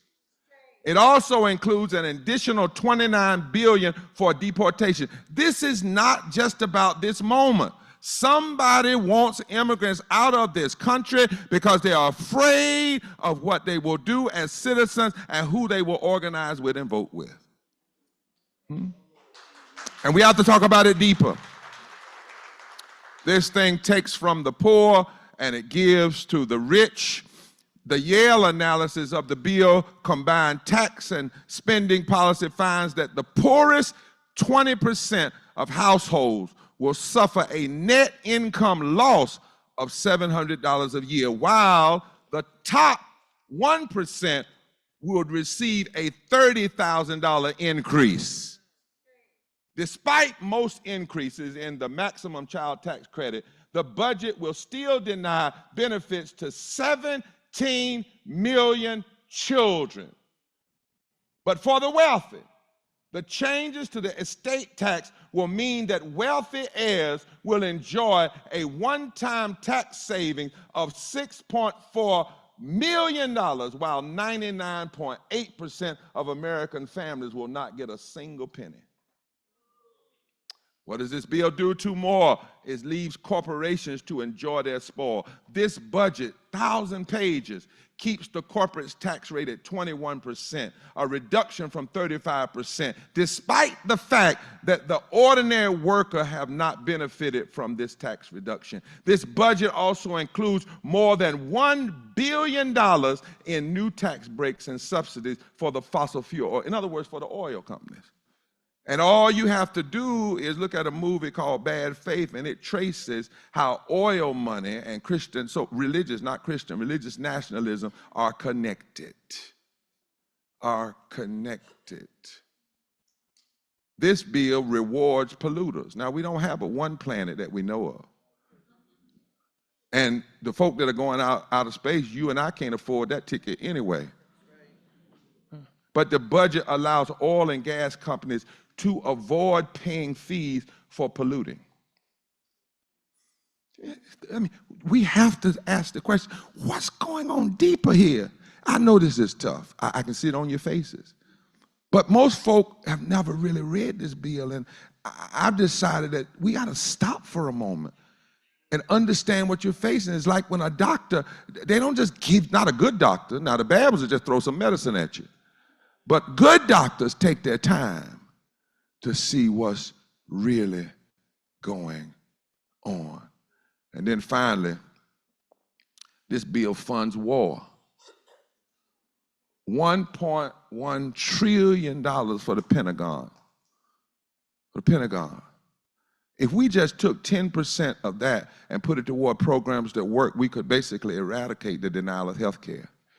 Did you know that our current defense budget, even before this, if you cut it in half, we still would have more money than Iran, Iraq, North Korea, and Russia and China combined. And it was a Republican, Eisenhower, that said we better be careful of the military industrial. Now they took this part out of his speech. He said congressional complex. They took that part out. But he did say the military, and he was a general. He was a general. Here we are. Elon Musk, who's got all of these contracts, $25 billion, they want to build a golden dome, a missile defense system that's in this budget rather than health care. $14 billion for a new artificial intelligence-driven weapons system. My children, they said, Dad, you better go start looking at, what was that movie that Arnold Schwarzenegger was in with all the Terminator? I said, what? And then I'm saying, wait a minute now. And you think about this. I'm more concerned about funding something that's artificial than taking care of people who are real. And I'm more concerned about giving more money for people wearing masks as they arrest people. Now, I'm from the South. When folk come to your door with a gun and got masks on, we only think about one thing, the KKK or Nazis, where I am from the South. And now, do you know how they're recruiting people to ICE? They're quoting Isaiah chapter 6. Oh yeah, where it says, who will go and who will go, who will I send and who will go for me? It comes out of a prophetic call. It was the same thing used by the garbage workers in 1968 in Memphis. And now they're using that quote. I've got some friends doing some research and they found out that that was also a quote used by the KKK when they invited young men. It is a perversion, a perversion, a perversion. And so here we now in the midst of all of this big, ugly, deadly bill, we shut the government down. We shut the government down. Poor people are hurting, we shut the government down. People who need health care, we shut the government down. Federal employees, we shut the government down, shut the government down. And I don't care what they say about it and how they aren't talking about the health care from and who they're taking health care from and who really needs it and who doesn't. What we are dealing with is a lie rooted in this idea of the undeserving poor, the undeserving poor. I don't know, where I'm from in the South, every state but Florida has a poverty rate higher than the U.S. average. And together, these states are facing more than $160 billion in federal Medicaid funding cuts over the next 10 years. In other words, then the part of the country where 1/3 of all poor white people live, 1/3 of all poor people live, they're going to experience the biggest cuts while their senators voted for it. That's why, Sharon, we are now clergy and impacted people with repairs of the breach of Moral Monday. We're marching on those senators' offices with caskets, with ministers' investment, and with impacted people. And you know what they're doing? They are putting their offices in private buildings. But this is what happens. Before we get there to pray, and we go there to pray and to expose what they're doing nonviolently, they have on the building open to the public at about 9 o'clock. At about 9:30, they put a sign out saying closed to the public. This is a private building. But what it also exposes is how afraid they are for people to really understand the truth. Let me give a few more pieces and I'm through. 180,000 people have already been deported since the president took office, and Stephen Miller wants 400,000 people this year. They are flying 12 charter planes of people out of the U.S. every day. Some of them are military planes. And in the month of June alone, ICE arrested 2,000 immigrants in Los Angeles with no criminal records. With no criminal records. the majority from Mexico and Guatemala, and they were told, and you know one of the ugliest immoral things about this is when we talk about people coming from Mexico, if we really want to tell the historical truth, they are not coming to our country, they're coming back to theirs. I mean, if you want to really know the real history, California, New Mexico, Arizona, and Texas was theirs, right? And many of our policies in those countries created the kind of violence and economic upheaval that would want them to come. But historically, they're not coming something that was ours. Oh, have mercy. Trump told us, though, didn't he tell us that he was only going after the so-called bad guys? I asked somebody last week because I'm like, don't be loud and wrong, Barbara. Don't be loud and wrong. So I keep some PhDs around. Somebody knows some facts sharing. You tell us that too. And we found out now that less than 8% of the detainees have serious criminal records. Less than 8%. But here's the part we're not hearing.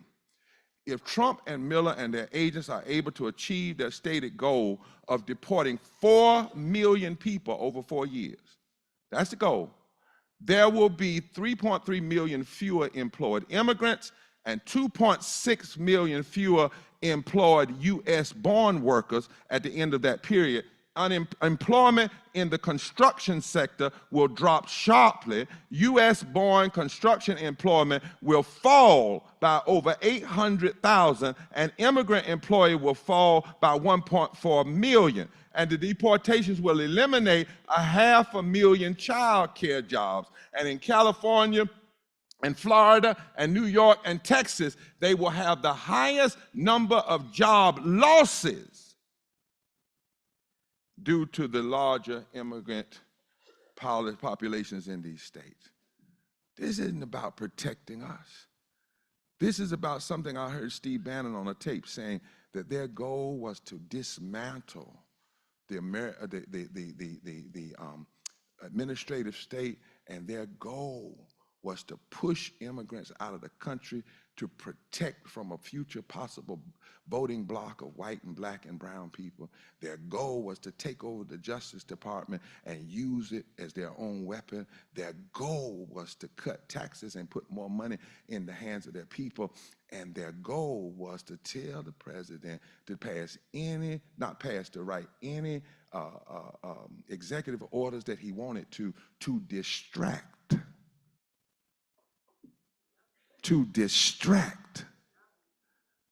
us and the media from the policy. See, an executive order is not policy. It can be overturned. It can be overturned, right? It can be overturned by the Congress. It can be overturned by the courts. It's not a permanent thing. So Bannon said, and we can get you the tape if you want to look at it, that they said, be as crazy as you want to be while we work on the real stuff. And then lastly, my brothers and sisters, we got health care, and if people don't have health care, they die. If people are pushed out of the country, then they're no longer here to participate in the democracy. Then there's one more thing. Mid-year redistricting. Let me have that King, the brown one. You know, you're only supposed to redistrict every 10 years because it's based on what? The census. But now we have this mid-year, and I could talk about a lot of places, but let me talk about North Carolina, where we actually beat in 2017 the extremists as it relates to this. We proved in court that what they were doing was racism with surgical intention. And we proved it before a court that was put in place primarily by George Bush. But the argument was so strong. And we argued race. Now they want people to argue just partisanism, but we can't just do that. This is what's going on right now in North Carolina, and you need to know this because North Carolina, if it doesn't change, has the possibility of reshaping the Congress and reshaping the Senate. I ain't telling you who to vote for. I'm just telling you what could happen, right? Now listen, our House Speaker named Destin Hall went on camera and said, President Trump earned a clear mandate from voters in North Carolina. He only won by about 1.5%. That's not a mandate. And about 2 million people stayed home. Now that is a problem. I'm talking about that folks got to stop staying home. But he didn't win some massive landslide, right? He said, and he wants the maps redrawn, and we are obligated to do it. You ever heard Congress people talk like you're supposed to have separation of power? It's no accident. So what did they do in North Carolina? They decided, I know what we'll do. They did it after 7 million people went in the streets with no King's Day. It's no accident that they're scrambling to consolidate power as millions of Americans are starting to find out what happened in this big, ugly, deadly bill, and they're upset, black, white. Even 68% of Republicans in Mississippi now want health care. Oh my goodness. And so now what do they want to control? They want power so that they can cut health care, block living wages, cut taxes for the wealthiest Americans, hurt the poor, low wealth, and put people out of the country. North Carolina is a diverse state. President won by, as I said, about 2 percentage points, basically a 50-50 split. Means thousands of people stayed home, actually over 1 million people stayed home. In 2024, our North Carolina Supreme Court justice came down to a margin of 734 votes. 734 votes out of millions cast. As recently as 2022 in the midterm election, North Carolina's congressional delegation was 7-7. Hear me now. We in North Carolina, a southern state, we're the only southern state that has held on to a progressive governor, attorney general, lieutenant governor, where we lost 1 year, came back. But understand, North Carolina, by fighting in the courts and winning, our delegation was 7-7. It used to be 10-2. Then they changed the maps and it went to 11-1. Then we went to court and won and made it 7-7. Now, with what they're doing, it will make it 11-3. That's what they're trying to do. And they're saying it openly and boldly. The president told us to do this. Even though 80% of North Carolinians do not want partisan gerrymandering, Republican, Democrat, Independent, it doesn't matter. And they decided this time, and my wife and I were talking about it, that they were going to attack the 1st Congressional District. Now, you all need to hear this because they're testing North Carolina to see how to do it around the rest of the country. In the other places, they moved and they changed the district, but in North Carolina, what they're trying to do is go after the historic 1st Congressional District. The 1st Congressional District is where the majority of the slaves were during slavery. The 1st Congressional District is 40% black and 7% Latino. The 1st Congressional District is the district that gave North Carolina the first congressperson after the last congressperson left the United States Congress when Reconstructed was deconstructed. She was Eva Clayton, was a woman. The 1st Congressional District is a jewel. It sits right between the hills of Raleigh and the Atlantic Ocean, the shores of the Atlantic Ocean. And this is what they decided to do. They're going to go in that district and take out Wilson, Wayne, and Pitt County. Just take them out. 3 strong black districts. And what they're going to do is move them to the 3rd district and claim they're just doing it for partisan reasons. But when you look at the number, they are slicing out black voters and putting them in a district that's overwhelmingly, quote unquote, extremist to undermine the power of the vote in virtue. And it's not even to elect a black candidate, because for a while, the 1st Congressional District elected a white person, but the point of the Voting Rights Act was to elect the candidate of your choice. Sharon, if they get away with this, the black belt, this historic district, and they do it this openly, all bets are off in every state. That means there will be a direct going after. And it's not just about black folk, it's about fusion coalition where black and brown and white folk join together. See, The thing that folk miss about the South is that after slavery, poor white folk who figured out that they had been cheated during slavery by the slave masters began to vote for majority black alliances. And they built these fusion coalitions, black and white, all over the South. Every state in the South, by 2 years after the Civil War, 3 years after the Civil War, they were all controlled by either majority black legislators or strong black legislators who hooked up with white people. And this is the kind of stuff they did. They passed public education. They passed better laws for workers' rights.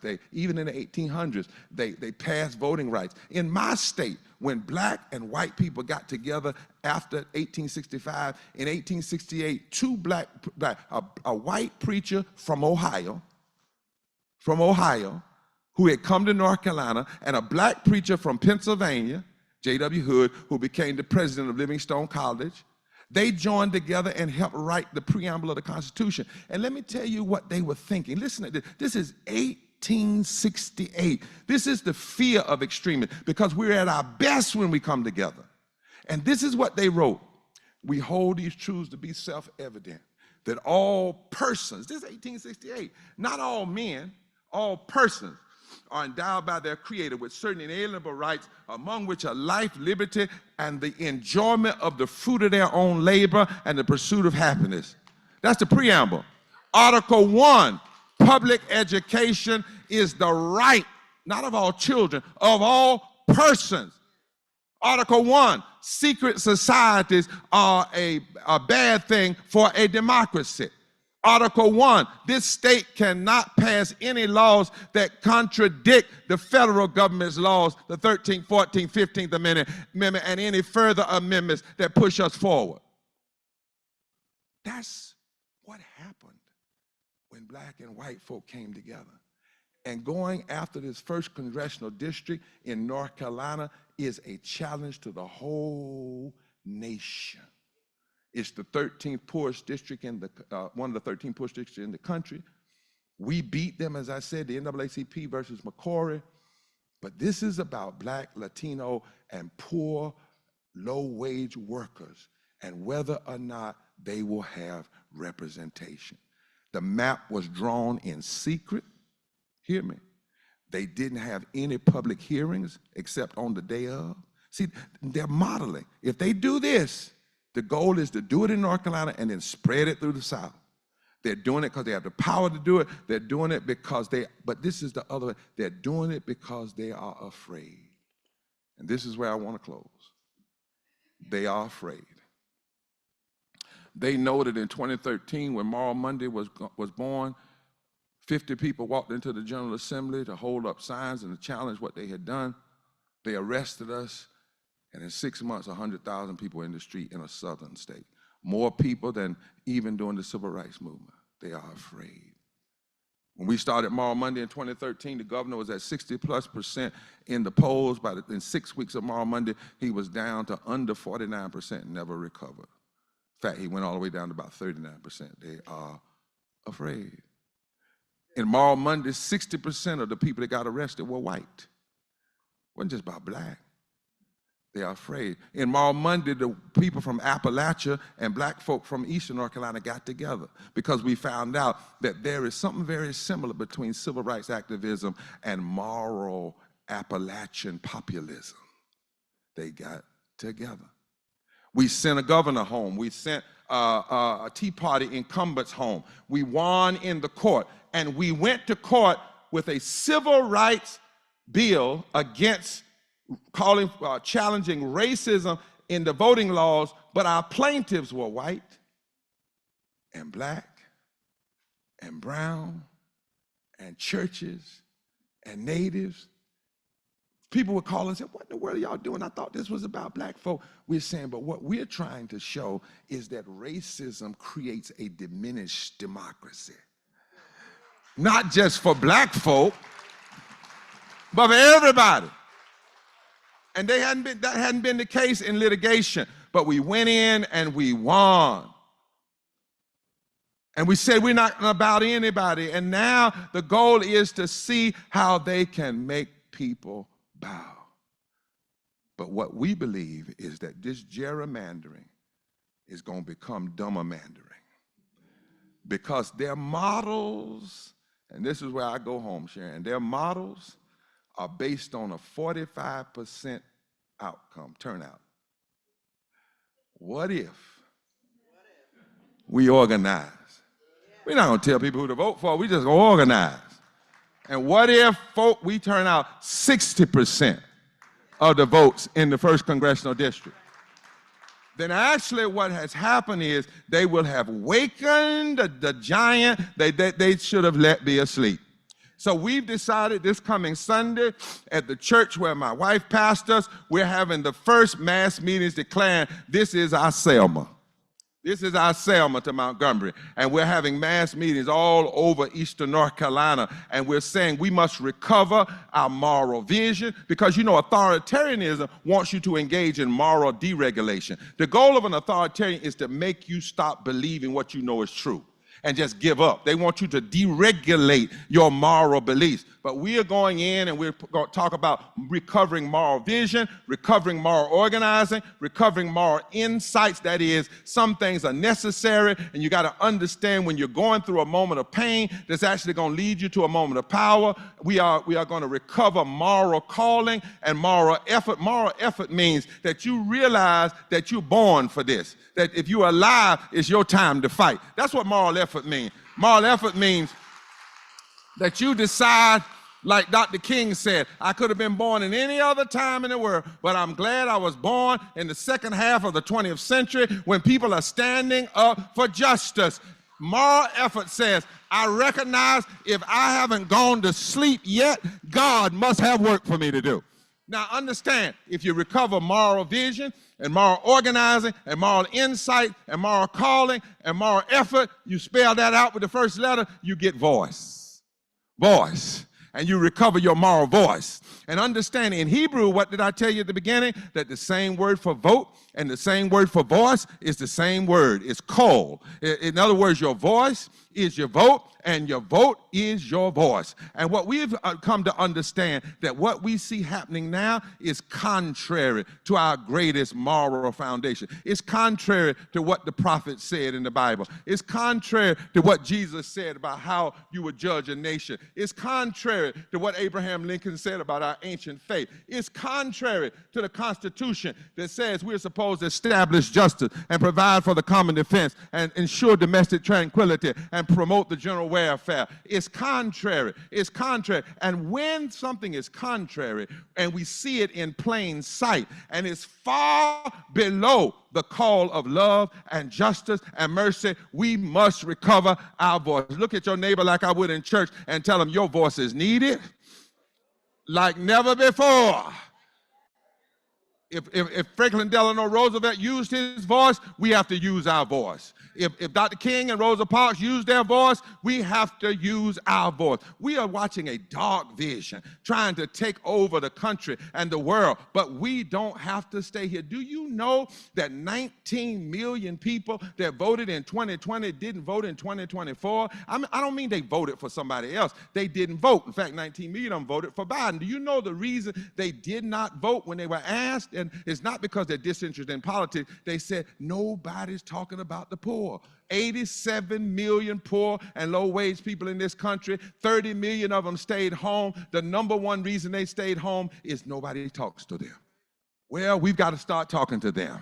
We've got to go everywhere we can. We've got to build, because authoritarianism does not want the people to stand up. It never has, and it never will. But we've got to have a coming together of the people. We've got to call for this repentance, the idolatry of certainty, the tyranny of technology, the disregard of humanity, the denial of equality, and the betrayal of liberty. In other words, we have to have a meeting, my brothers and sisters, because I said in 2016, when I spoke at the Democratic Convention, that we needed to be moral defibrillators. And I really thought that then, Sharon. I thought that what we needed to be was moral defibrillators, and if we came together, we could shock the heart of the nation and we could change it. But now, what I'm seeing now, when I see this kind of neoliberalism that relies on trickle-down in economics, when I hear even the last pope and this pope talking about how that kind of policy is bad and it's contrary to Christian values,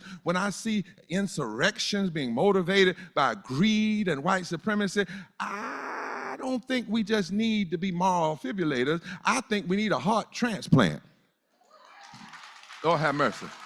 So I went to my doctor, and I asked my doctor, how do you have a heart transplant? And my doctor said, well, you can do it, but you got to figure out how to change the heart without killing the body. I said, well, how do you do that? He said, every heart transplant begins with a serious meeting. You got to get everybody in the room. You got to get everybody that's got anything to do with the procedure in the room, from the people who clean the room all the way up to the people who hold the scalpel. And everybody has got to know we got one shot at this. Y'all don't hear what I'm saying. We got one shot at this. And we can't make any mistakes on this one. And we've got a shot to give this person a brand new life by giving them a brand new heart. And then on the day of the transplant, it takes everybody, because they've had a meeting of all the surgeons and all the nurses and everybody together. And when everybody gets together and everybody gets on the same page, you can have a heart transplant and change a person's life. You can see a person dying when they go in, but after the transplant, they live for another 20, another 30 years when you cut through all of the foolishness and you get together. So what I'm arguing for is time to have a meeting, because America needs a transplant. It's time to get everybody in the room. It's time to get you in the room, and me in the room, and black folk in the room, and brown folk in the room, and Latinos in the room, and Asian folk in the room, and indigenous folk in the room. Everybody who believes in justice, come on in the room. Everybody who believes in equality, come on in the room. Everybody that wants the nation to be better for your grandchildren, come on in the room. Everybody that knows we can be better than this foolishness that we're seeing now, come on in the room. Everybody that fought before, but you got one more fight in you, come on in the room. Is there anybody in here that's got one more fight, one more battle, one more fight, one more time? Tell the person beside you, we need everybody in the room. It's time for a heart transplant. Transplanted with love. Transplanted with justice. Transplanted with equality. Let everybody come in the room until we are one nation, under God, indivisible, with liberty and justice for all. I want everybody.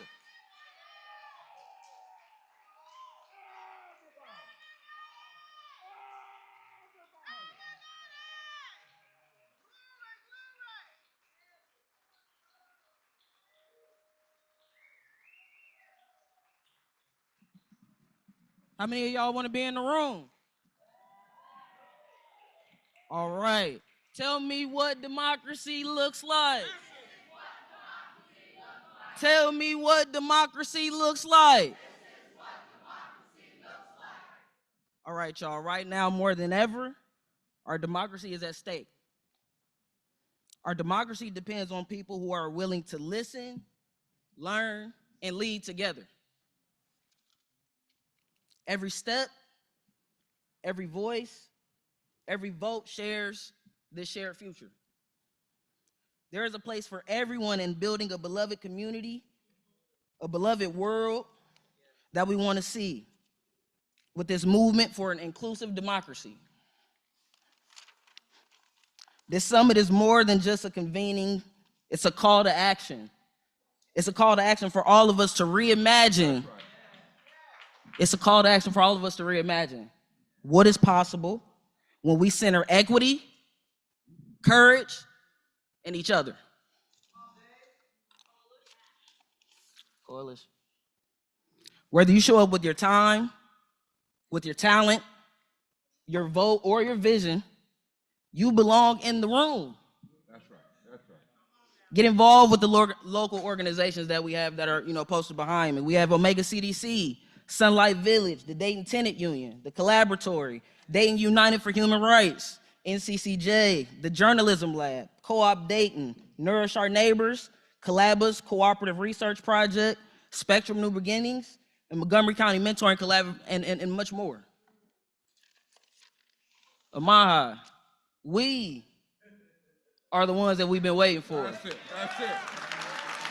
We are the ones that we've been waiting for. And we will continue to build this democracy that we deserve.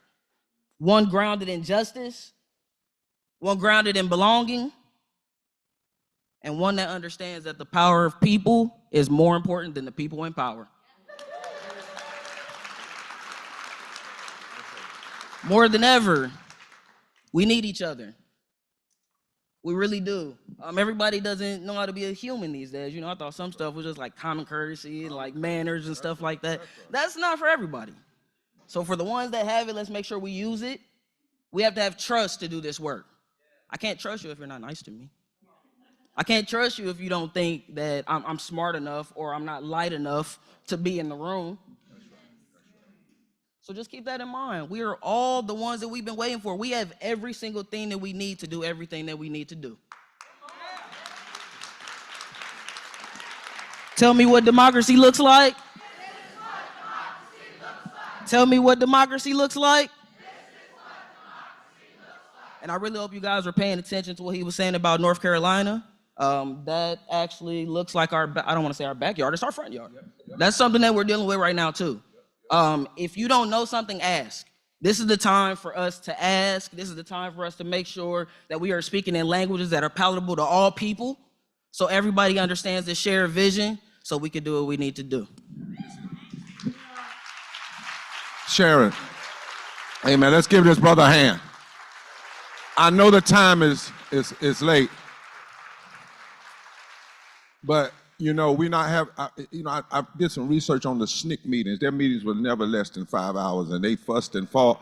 But they said they fussed and fought one another so they could stand when they went out of the room. They challenged each other so that they could deal with it. So I want to just a couple of things. I want to put a footnote on what was just said. People wouldn't be fighting us. So, there are a lot of robots out here that are telling folk don't vote. That's not real people. Because the folk that are saying that know the truth. And I want to give you all just a couple of things. And voting is not the only thing, but it must be a part of the thing. You can't say you're concerned about public policy and then you don't participate in who writes public policy. Otherwise you can scream on the outside, but you got to have somebody on the inside. It's both and, not either or. But 90 million people didn't vote in this past election. And I want us to start sometime in our room, we need to stop talking so much about what a person or group is doing and begin to twist. The reason I want to give you that diagnosis, but then close with the meeting, is to close with the answer, right? 90 million people didn't vote. The presidential election was decided by under 3 million votes. And less than that if you look at the Electoral College, right? 36% of black folk didn't vote. I'm not making a judgment, I'm just telling you the fact. Upwards of 20% of white brothers and sisters did not vote. There were a large number of people that I found out that voted because some crazy chauvinistic pastor told them that a woman was bad. I'm not telling you who to vote for, I'm just saying these are factual realities. And extremism and authoritarianism always bets on a small electorate, always, always. And so one of the things that we've got to talk about, I was saying to somebody the other day, they said, we want to get in the room to find out what the agenda is. I said, I think we pretty much know what the agenda, we could come up with, we need to get in the room, as this brother said, and build out the plan for how we are going to mobilize in a way that we have not a political vote in 2026, but a movement vote. A movement vote that the pollsters won't know how to figure it out because they've never seen it. That's what's got to happen, where they are scratching their head and their models don't work anymore. And if that wasn't possible, what you see happening in Ohio, North Carolina, Texas wouldn't be happening. The last quote I want to leave, which I think is Howard Thurman, and Howard Thurman says something like this: sometimes you judge the essence of your power by the committed attacks of your enemy.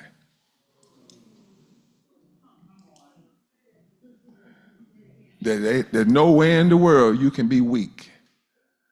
You know, whenever I've shared with Della and I get a death threat or something crazy, I don't talk about it often. I'm not happy and get it because people are crazy.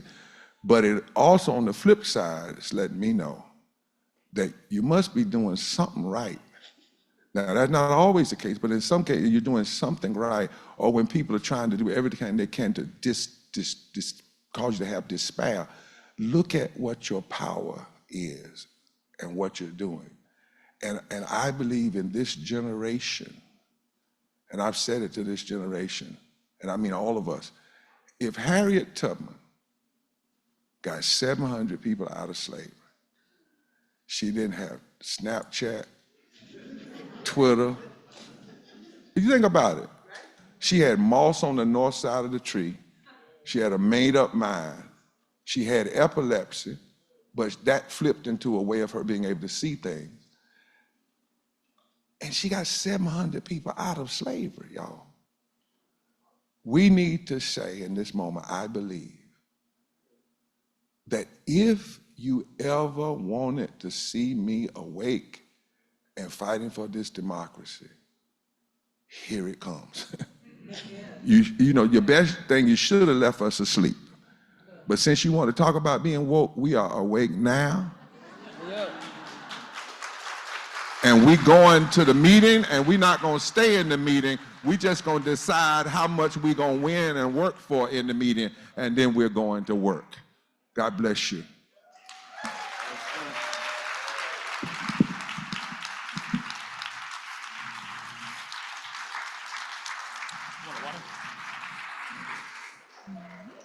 Good job, Deja. Thank you. Everybody, look at somebody at your table and say, what if? What if? Thank you so much, Reverend Dr. Barber. Thank you so much. Thank you, Deja, for our closing. And thank you all for coming. We really appreciate it. I believe you will take everything that you learned today and take it back, share it with your family. This was live streamed. We will have the Reverend Dr. Barber's speech and comments online, so share with your family and friends. But thank you so much. You guys have a great evening.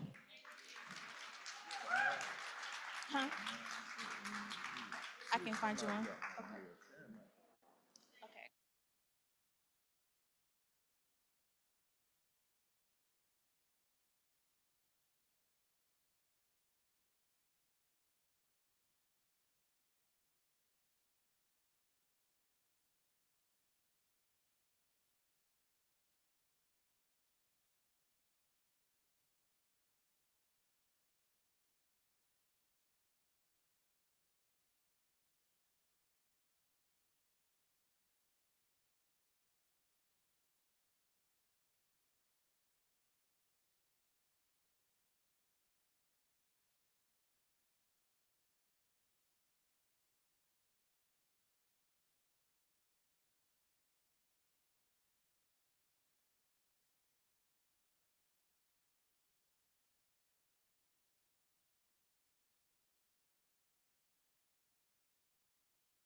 Testing.